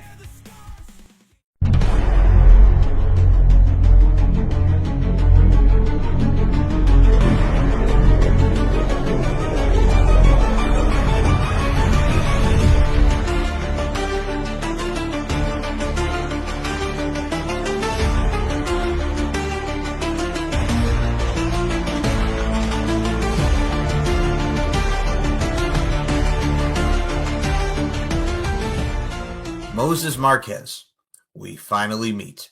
Now to give you the bout I should have given you 4 years ago. Quick PSA before we get into this promo. You know, last week on Max Wrestling, Moses Marquez said, Mike, I'm coming for your ass. Well, he didn't actually say it like that. It was more like, Mike, I'm coming for your ass. Look, Mo, I like you as a friend and all, but I don't mix business with pleasure. And if you're actually going to put in some effort within this promo today, try to give it more than 9%, okay? Now, throughout Max Wrestling's history, throughout Max Wrestling's tenure, there have been many different iterations of the Moses Marquez character. I mean, first and foremost, there was the self-promotional man whore, prostitute yourself type of character that Moses used to have. Let's take a quick look at this, shall we? SoundCloud.com/MarkMarkRadio. SoundCloud.com/MarkMarkRadio. Twitter at SMRPodNet. Facebook at SMR Podcast at Work.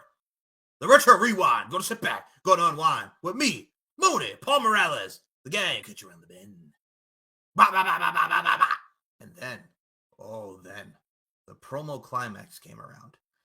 And Moses Marquez needed to reinvent himself from his stellar King of the Mic performance. And, well, the Crippler was born. Let's take a look at that.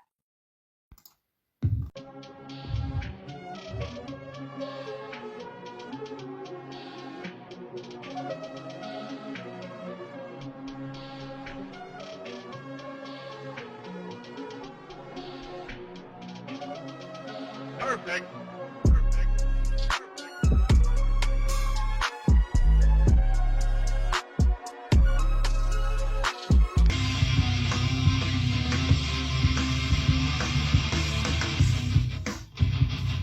My arrival in Max Wrestling was left with hushed tones. The blood that I had to clean up while I was spilled all over that mat. I am the Crippler, and Daddy's home. Now, the final iteration, the most up-to-date iteration, was the one, the only El Jefe. A man who went out of his way to carve up a path. Anybody who got in his way, man, ladies and gentlemen, I give to you El Jefe.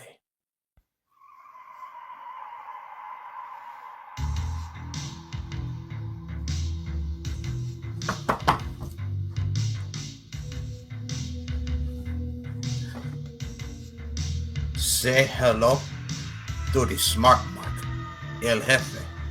I give the orders, you take the orders. And if something bad happens, man, something bad will happen to you. Where is the Lark, man? That punk couldn't even get in the building, man. But when it's all said and done, uno, y dos, y tres, Lark, man, I'm gonna carve you up, Chico. And that was the many iterations of Moses Marquez. You know, some things come and go, and some things evolve, but at the end of the day, it's just evolution. Speaking of coming and going and evolution, hey, Moses Marquez, remember that time when you left RWT with a gentleman by the name of Brian Green to expand your brand and have some modicum of success? But how'd that go for you? Because you came crawling right back to RWT, didn't you? Because you didn't have the testicular fortitude, you didn't have the gumption, you didn't put in the effort, and, well, you didn't have too much success now, did you? Moses Marquez and testicular fortitude in the same sentence, which is actually quite funny, but also quite sad in the process, because let's be honest with ourselves here, son. What's between your legs is about the size of a Tic Tac. Speaking of expanding, you are now expanding even more outside of the Max Wrestling banner with the TSK, the Two Sweet Click, a.k.a. the Island of Misfit Toys, a.k.a. the Californian Chuckle Fucks. I mean, would you look at these group of people? You got a drunkard who calls himself a shooter in Daniel Crimmins. You got a crazy-eyed son of a bitch and an on-and-off-again musician in Robert Davis. You got the Galloping Gourmet and Harold Joseph Hunter III. You got a man named Kyle. Kyle? Who the fuck is Kyle? And then you got the head hombre himself, the El Jefe, if you will, of this pact, Moses Marquez. And congratulations, you've started a YouTube channel. Yay! You're welcome for getting that off the ground and actually starting it for you, because let's be honest with ourselves here, and here's the real kicker of this. How about you fucking do something with it? My God, you are the most inconsistent, inefficient, insufficient, inadequate, insecure son of a bitch I've ever met in my life. which is actually kind of funny because inconsistency is a huge part of your character flaw. Hell, if you didn't stick around and actually would have left this show, this would actually be the Cap and Mike show, aka the Cap and Pod show.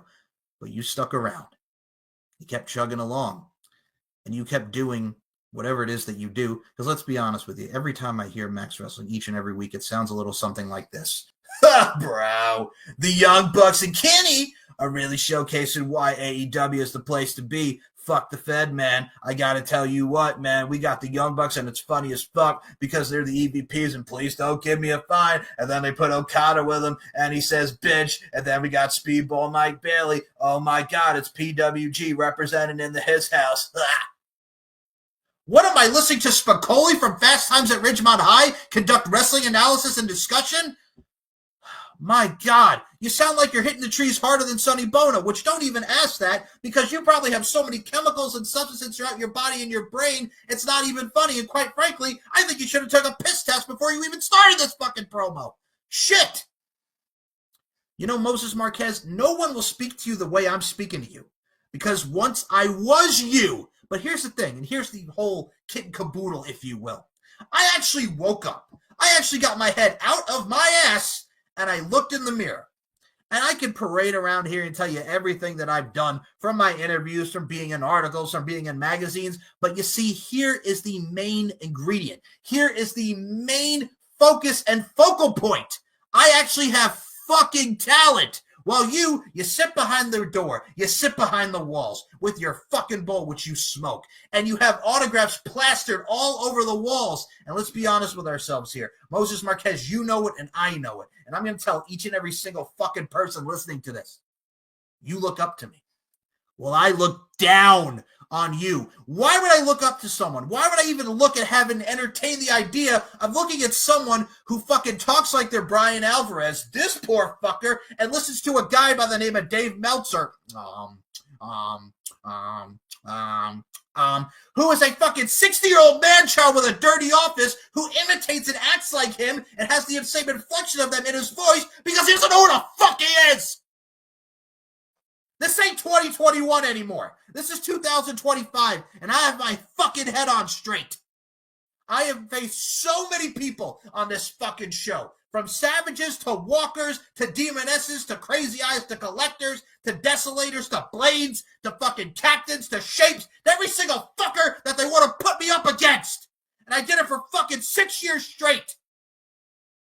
Through the ups, the downs, and I know you people are going to fucking hate that I say this. I really don't give a shit, and it's not sour grapes. It's the fucking stone cold truth. I'm one of the main reasons why this fucking brand is successful. I gave you interviews. I gave you everything, my heart, my fucking soul. And then you have this son of a bitch who thinks he's better than me, who thinks that he comes with any modicum of an actual inch of my fucking talents. I am the best representation of my presentation. I am a verbal assassinator on this microphone. And I am the ultimate chess player who will put your ass in checkmate. You see, Moses Marquez, at the end of this, when this is all said and done, we're going to say a lot of shit about each other. But at the end of the day, we're going to shake hands because there is some respect between us.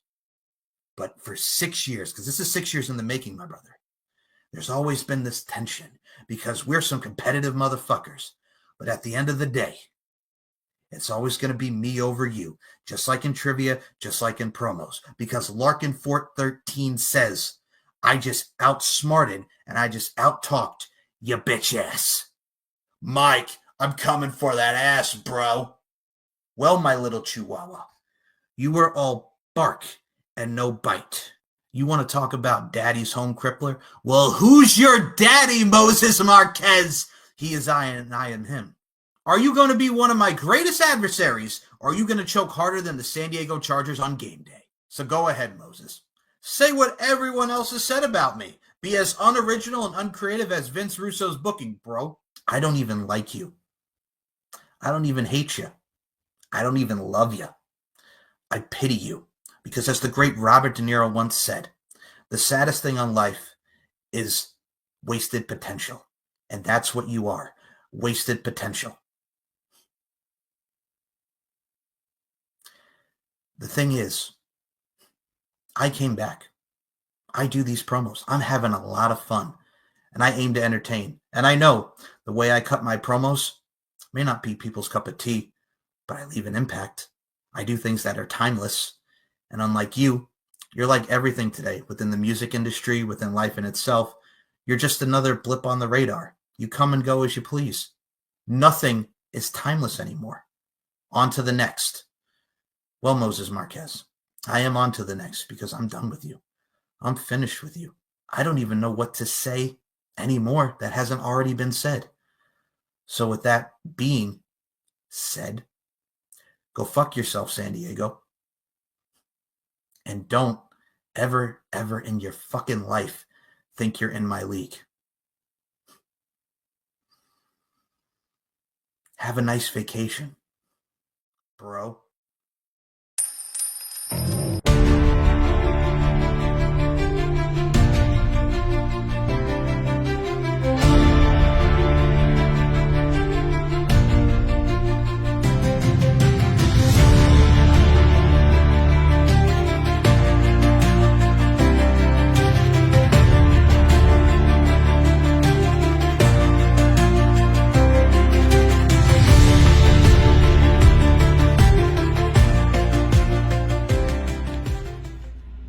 Another sun sets on a beautiful day here in a vacation spot in sunny Southern California.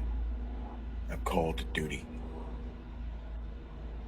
Kind of called myself to duty if you think about it, because I answered an open challenge. It's that simple. I answered Michael Larkin's open challenge. And you think there'd be a lot more tension in this one,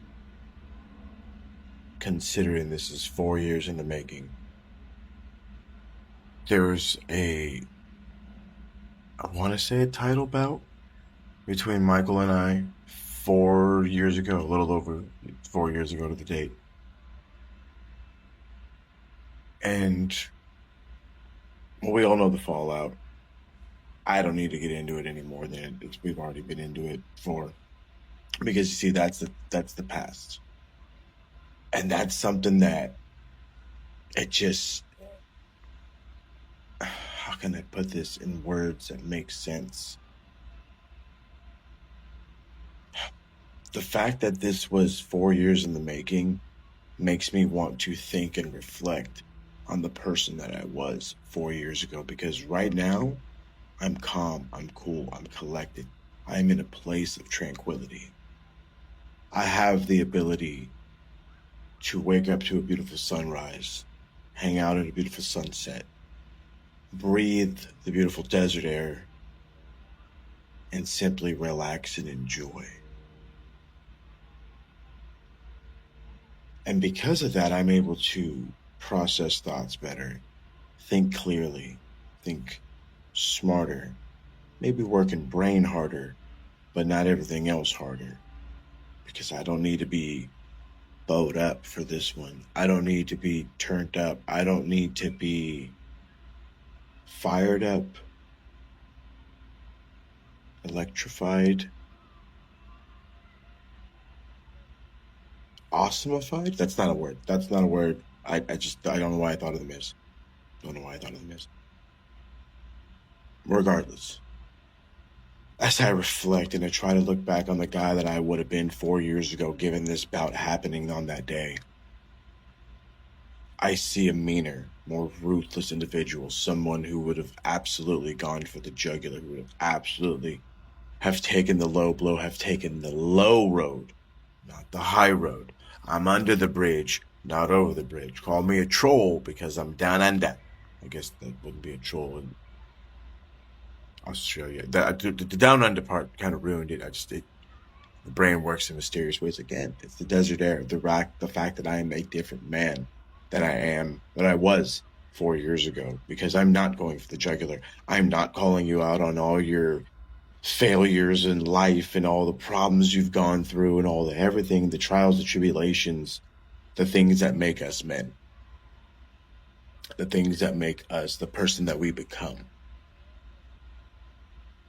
I don't want to singleize, genderify. You know what I mean? Everybody goes through these things. Man, woman, demon. You gotta include her. It's just gonna hurt you. Anyway,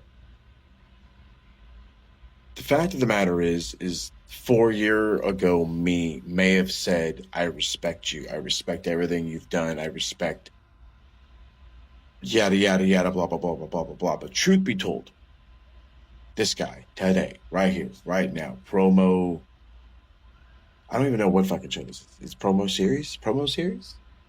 No. Forbidden Door. Open Door? Open Door, because it's open challenges. You see, again, Desert Brain. I simply respect you, Mike. As I ramble on and on and on, I simply respect you. You're a man who's done more than a lot of us. You've had some great interviews that are on record, still on this channel, by the way.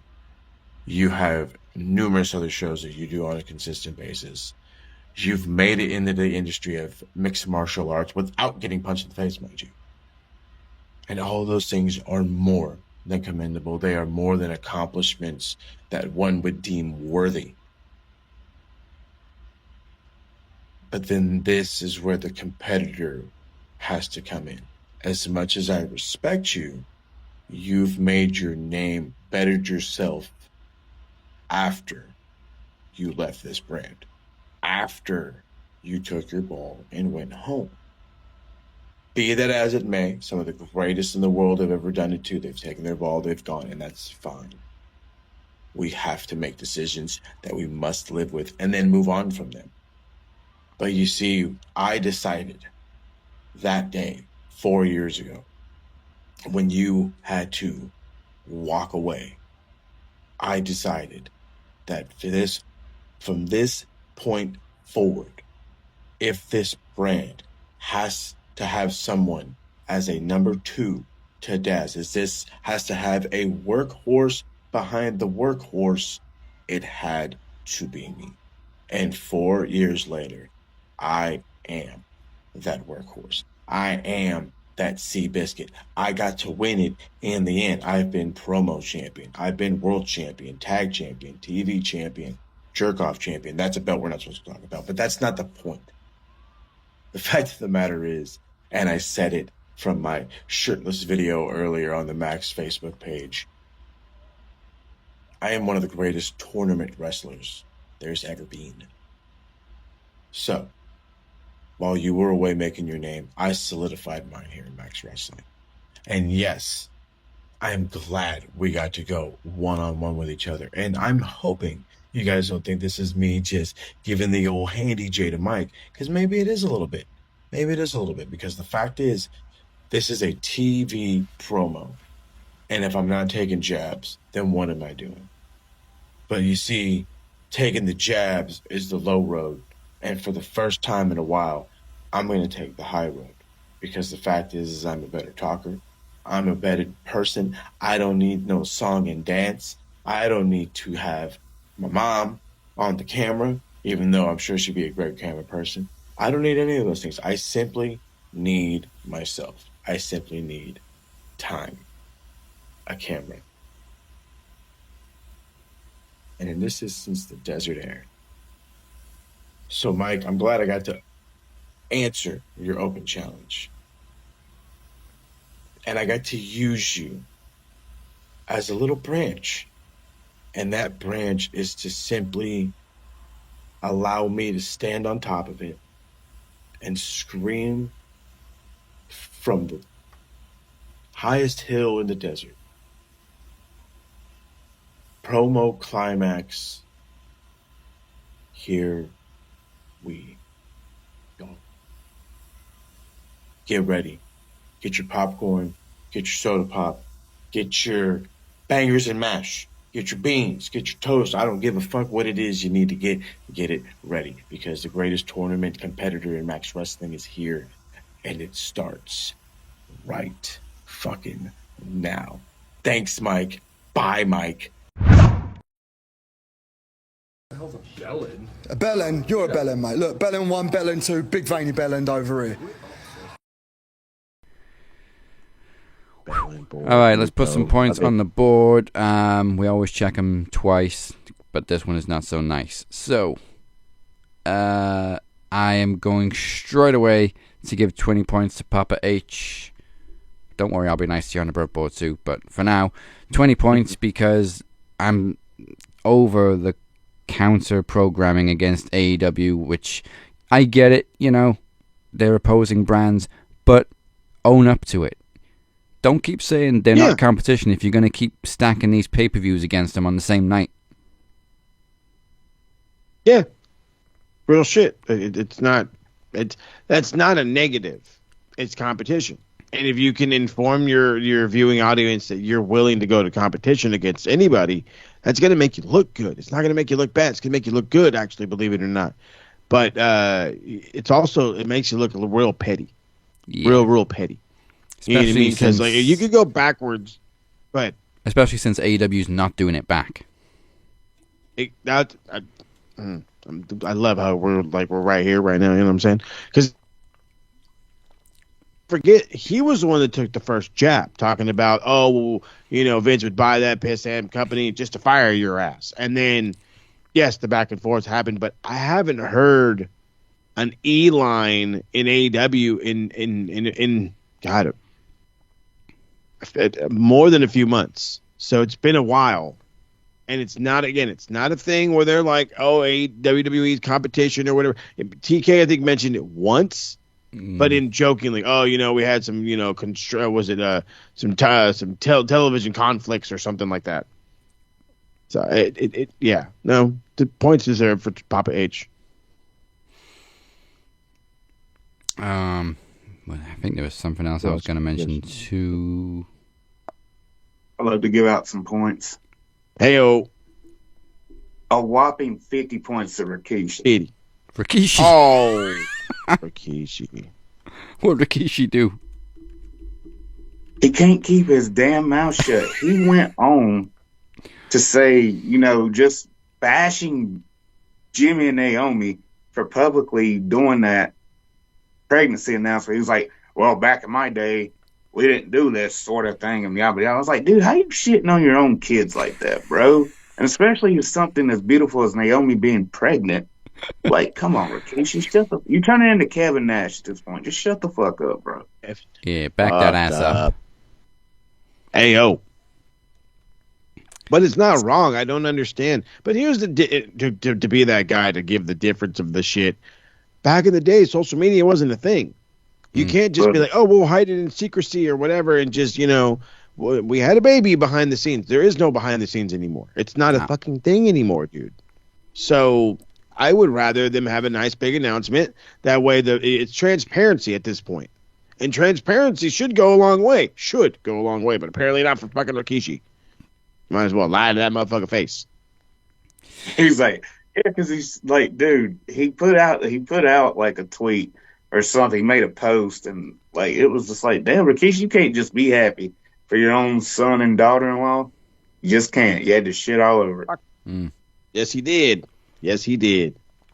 All right, I got 100 points for the IWC. Yeah. The lovely wrestling internet community. For, I can't believe I'm about to say this. I never thought in my life I would say this in a sentence. Body shaming Triple H. Oh, we're giving points for that part. Oh, yeah. Okay. Well, I got some more IWC points to give out, but we'll get to them in a second.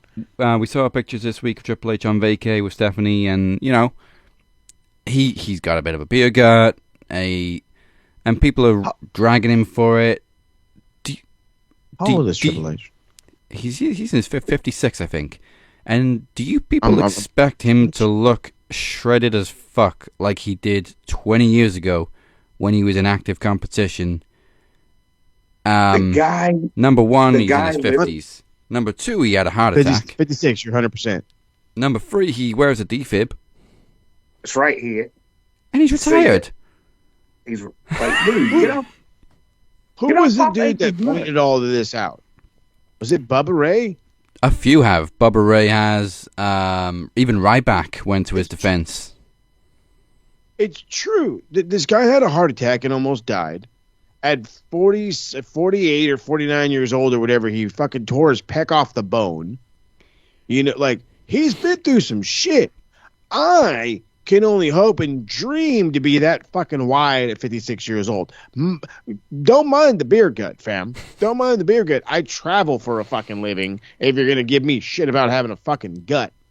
Like, that's ridiculous. Look at the Rock right now. Like, yeah, you can make that comparison. Well, at least he's still in shape. That I hate breaking it to people, and I know they're really not supposed to say nothing.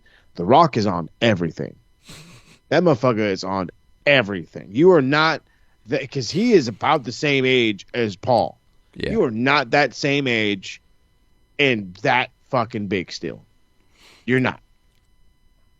Not from clanging and banging at 4 a.m. every morning. Not just from that. And if you watch his workouts, he ain't even clanging and banging as hard as you think. He just barely pumping. Yeah, pretty light too. But again, we could get into that whole other thing. But you already gave 100 to the IWC. I'm gonna add another 100 to that because it's fully fucking deserved.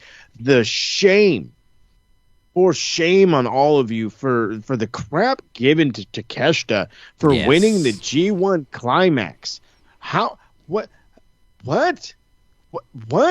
Because he's not a full timer?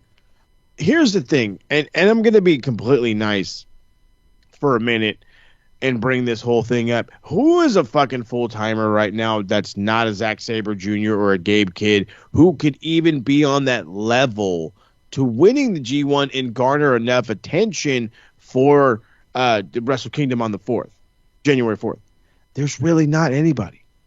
And that's the thing that's getting me. There's really not anybody, unless you're going to have Gabe Kidd win it. But again, in that aspect right there, he's a guy who's been getting attention on every side of the fucking aspect. That's a different. He's not a fucking true Japanese guy. Does Goto have to win it? Does a junior need to win the G1 or some kind of bullshit? No. You have a story where you're taking a guy who is already being touted as and gloated as one of the best Japanese wrestlers to hit the States, period. End of story. And again, that is with Okada out here. That is well past the Ultimo Dragon days and all the other in-between guys that I can ramble on and on and on about.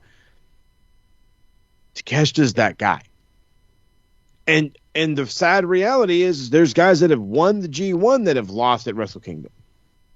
So he doesn't need to win at Wrestle Kingdom. But if he does, all you're doing is you're doing the American way of building a star. You're taking somebody who is known-ish, relevant-ish, and you're adapting him to succeed. And then eventually conquer it all and become the top face or whatever, and think of the fucking working relationship and how it can increase with AEW and the whole flip flang a bangarang. We can't be getting fucking butthurt about dumb shit. It's about the progression of the sport. If a Kenosuke Takeshita, an AEW superstar, winning the G1 and then going on to win the IWGP World Heavyweight Championship at Wrestle Kingdom, I think were we on 18 or 19 now? Yeah. I want to say 9. Anyway, to do all that, that is only going to make your company more relevant, a lot more known, and all that in between. You know, there's a fun trivia question we love to give people on doing any knowledge shit. And it's something that kind of helped Japan get over. In 1983, they held a tournament called the IWGP tournament. And it had some big names. Antonio Inoki, I could go on and on. But the one big name that was in it that nobody really kind of thought, why the fuck are you here? Hulk Hogan. And guess who won that tournament in 1983 and kind of helped give a little nice push to that company, getting bigger and bigger and bigger and bigger and bigger with every passing decade? It was Hulk Hogan. The original inaugural IWGP champion and G1 tournament classic winner, or tournament climax winner, was fucking Hulk Hogan. An outsider. A guy who wasn't a fucking long-term motherfucker in fucking New Japan. He just hung out in New Japan. What's so wrong with the Takeshita? Let this shit happen. Let it play out. Enjoy fucking lives. And watch some badass wrestling. Yeah.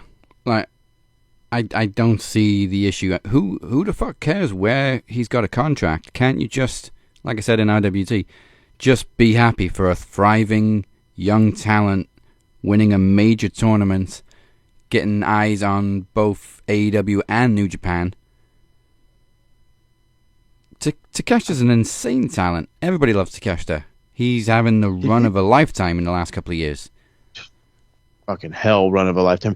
Did people get mad when who was I just did people get mad when Ric Flair went to Japan and won the world championship?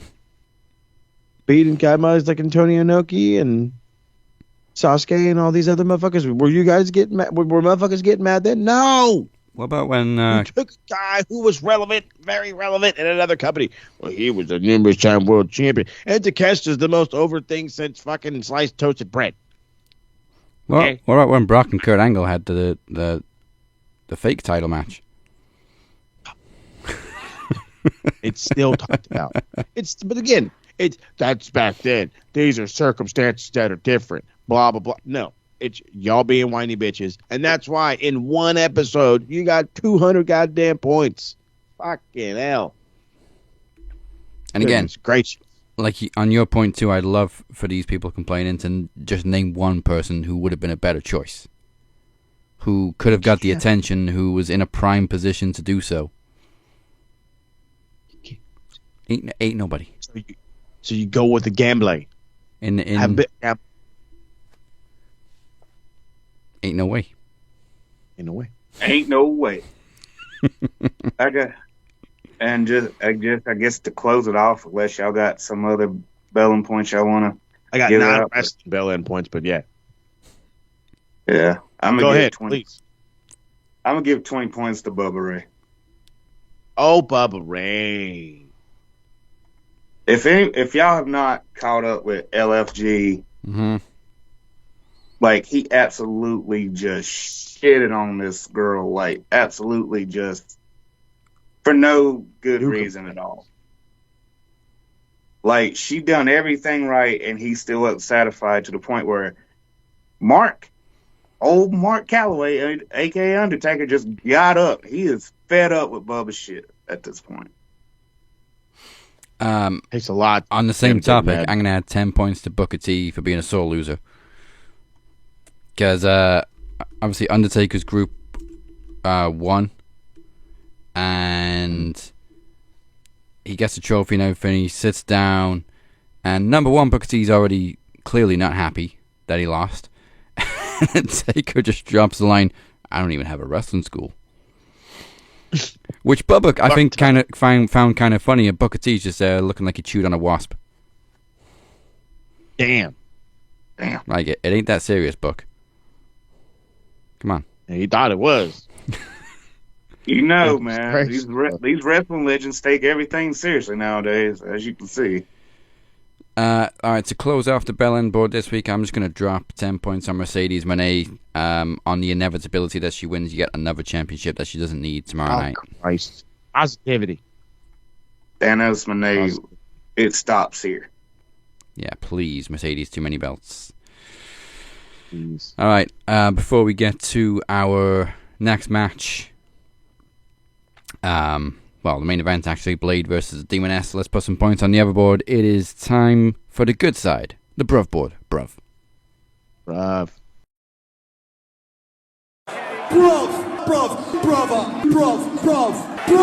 Bruv, brother.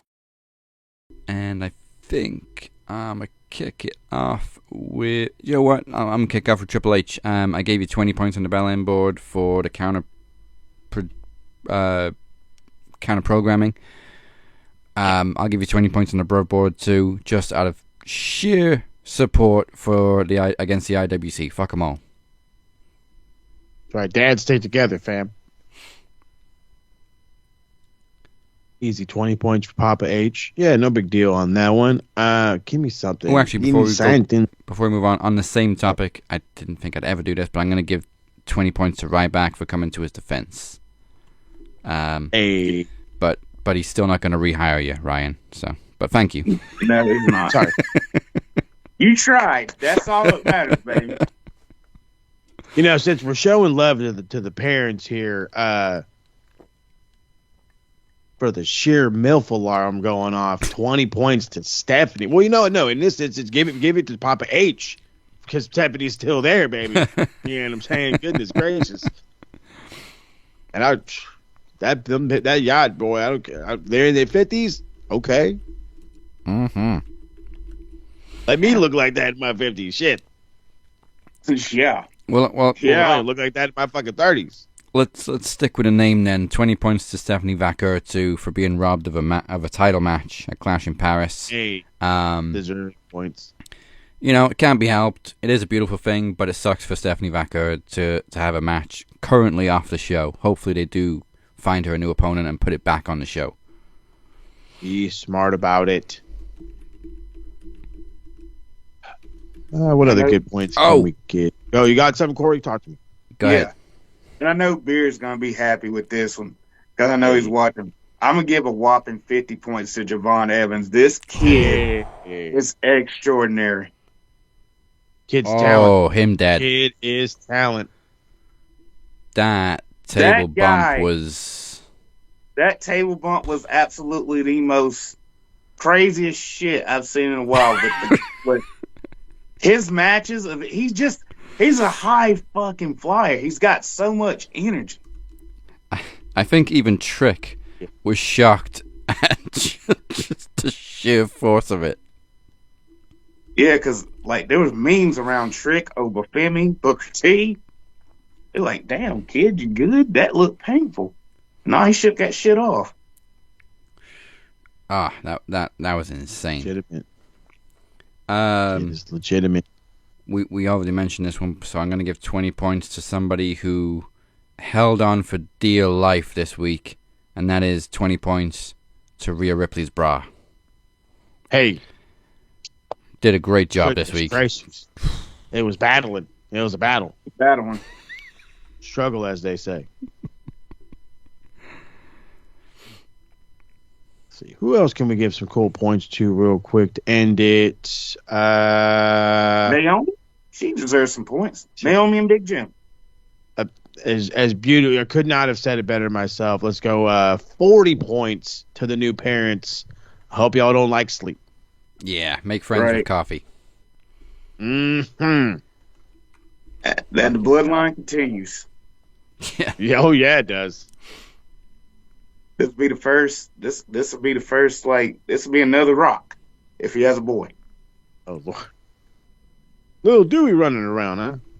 He's like, yeah, Dwayne Uso. Like it.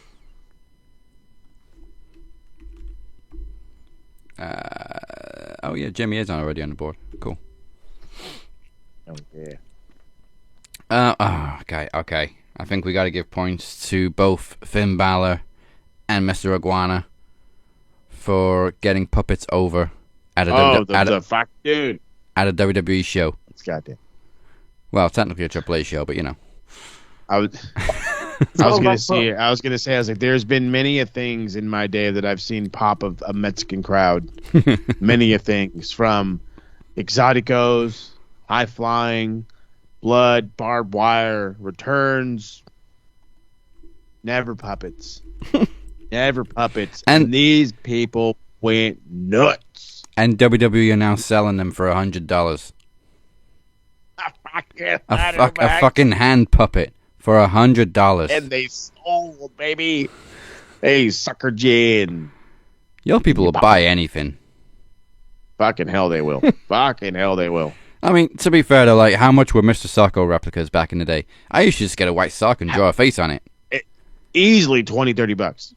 And that was back in the day.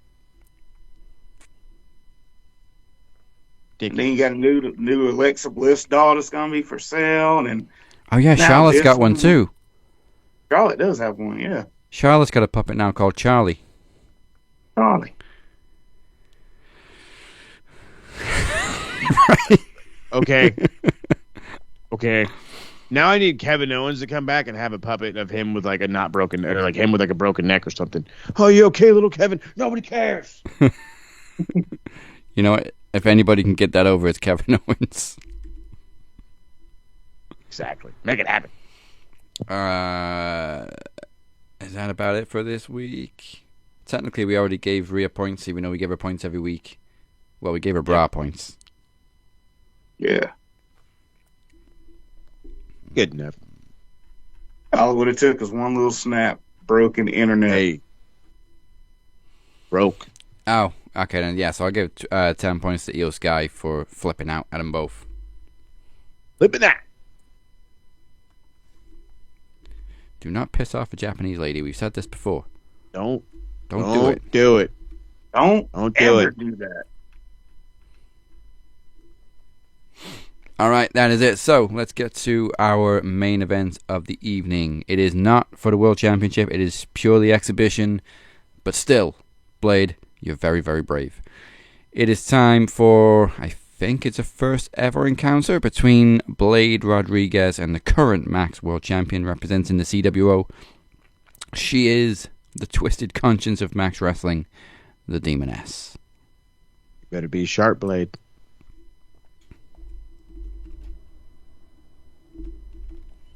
Sweetness.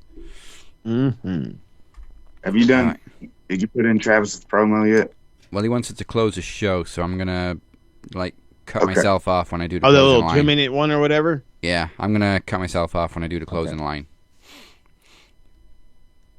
All right, so because then obviously that feeds straight into Aftermax, right? Sure does. Okay. Love it. 3, 2, 1.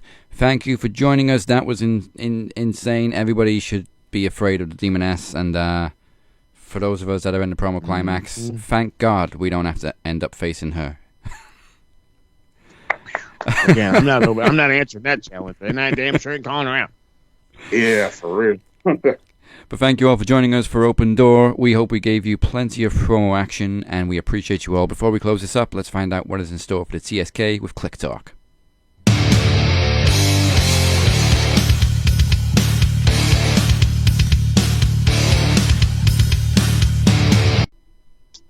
Oh, my goodness gracious. So, the TSK has officially confirmed, we've been talking about it, there will be a Forbidden Door review. As you could tell, I've got some type of equipment here, and we do plan to do some type of recording. Worst case scenario, it'll drop late Monday afternoon, but if I'm not mistaken, the show isn't until Sunday anyway, so it kind of works out perfectly. So that's for sure going to go down.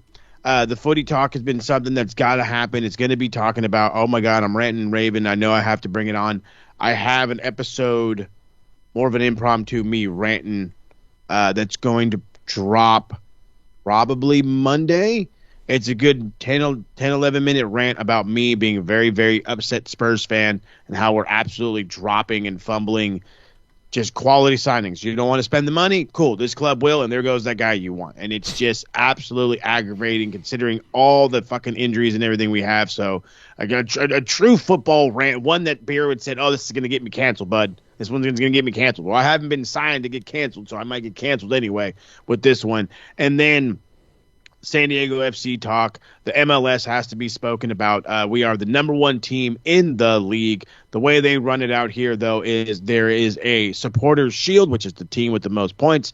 How they do it in England is that's your fucking league winner. However, they play a tournament at the end because Americans love tournaments. I don't fucking know why. So we have an opportunity to be the first franchise to win the first brand new first-year franchise to win the Supporters Shield, set a points record for the best first year, and have a possibility at turning around and then winning the MLS Cup. And I have a couple of reasons on why I think San Diego FC is going to do it. And I have two big, massive, gigantic names leaving the English Football League who could easily make their switch over to the MLS in the next 2 weeks to help San Diego FC accomplish all these fun things. And one of them is a very, very famous name, and would only cost us $1 million. And I'll give you a hint. He played for Leicester City. So there's a whole lot about that happening. The episodes are going to be dropping. Worst case scenario, a bunch of shit drops Monday. We go back to work on Tuesday, so we got time to get it all done. Again, Boys are dropping the Forbidden Door, so keep on the socials. Keep aware of what's going down to make sure that you are following us everywhere you can. So, of course, follow us, starting on the Twitter machine, Max Wrestling UK, Captain 512, SMR Podnet, Max Football Pod. For those who want to check out the website, please do so, maxwrestlingnet.wb.com. It's a simple click away. And then, of course, do not forget to hit the subscribe button, follow button. Start right here on the YouTubes. Then hit us up on the Facebook, Twitter, Instagram, TikTok, all the other socials. All those names you heard that are going to be competing in the Promo Climax, you could have been one of them. And all you had to do was be a part of the Max Facebook group. So get on it, and maybe you can join us next year. Yes, and again, keep an eye on the Max Wrestling Facebook group this week for the official schedule for Promo Climax, which begins next Thursday with the first matches in Block A and Block B. That's it for now. We will see you next week for that return and Clash in Paris predictions. Gotta love a good PLE to PLE. Goodbye.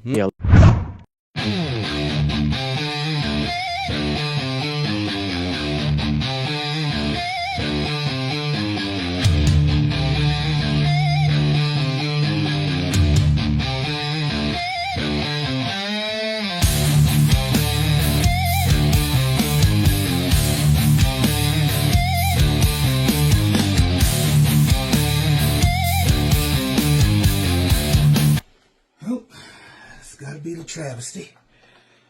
Let's see here.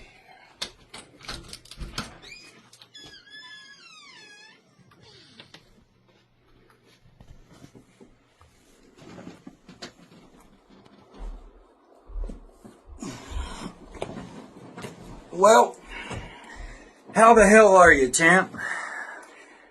The champ is here, man. You know, Brothers of Max Destruction, we're taking over. Despite a couple losses, you know, it's glad to see you here. I'm happy to hear from you. Chris is happy to hear from you. We missed you. I know it wasn't easy giving up the world title like you did, but what can I say, man? Some things in life, they just happen, right? I mean, it's pretty much, that's how life goes. Yeah. And we're always going to continue to cause destruction no matter what. Hell I'm yeah. just glad you're alright. Fought the Demoness and survived, in a sense. At least you did. I could never. I couldn't do it. But as long as this title's with me, Promo Climax, I will become unified champion. But how are you? Like, honestly, genuinely, how are you feeling? Well, that's a loaded question.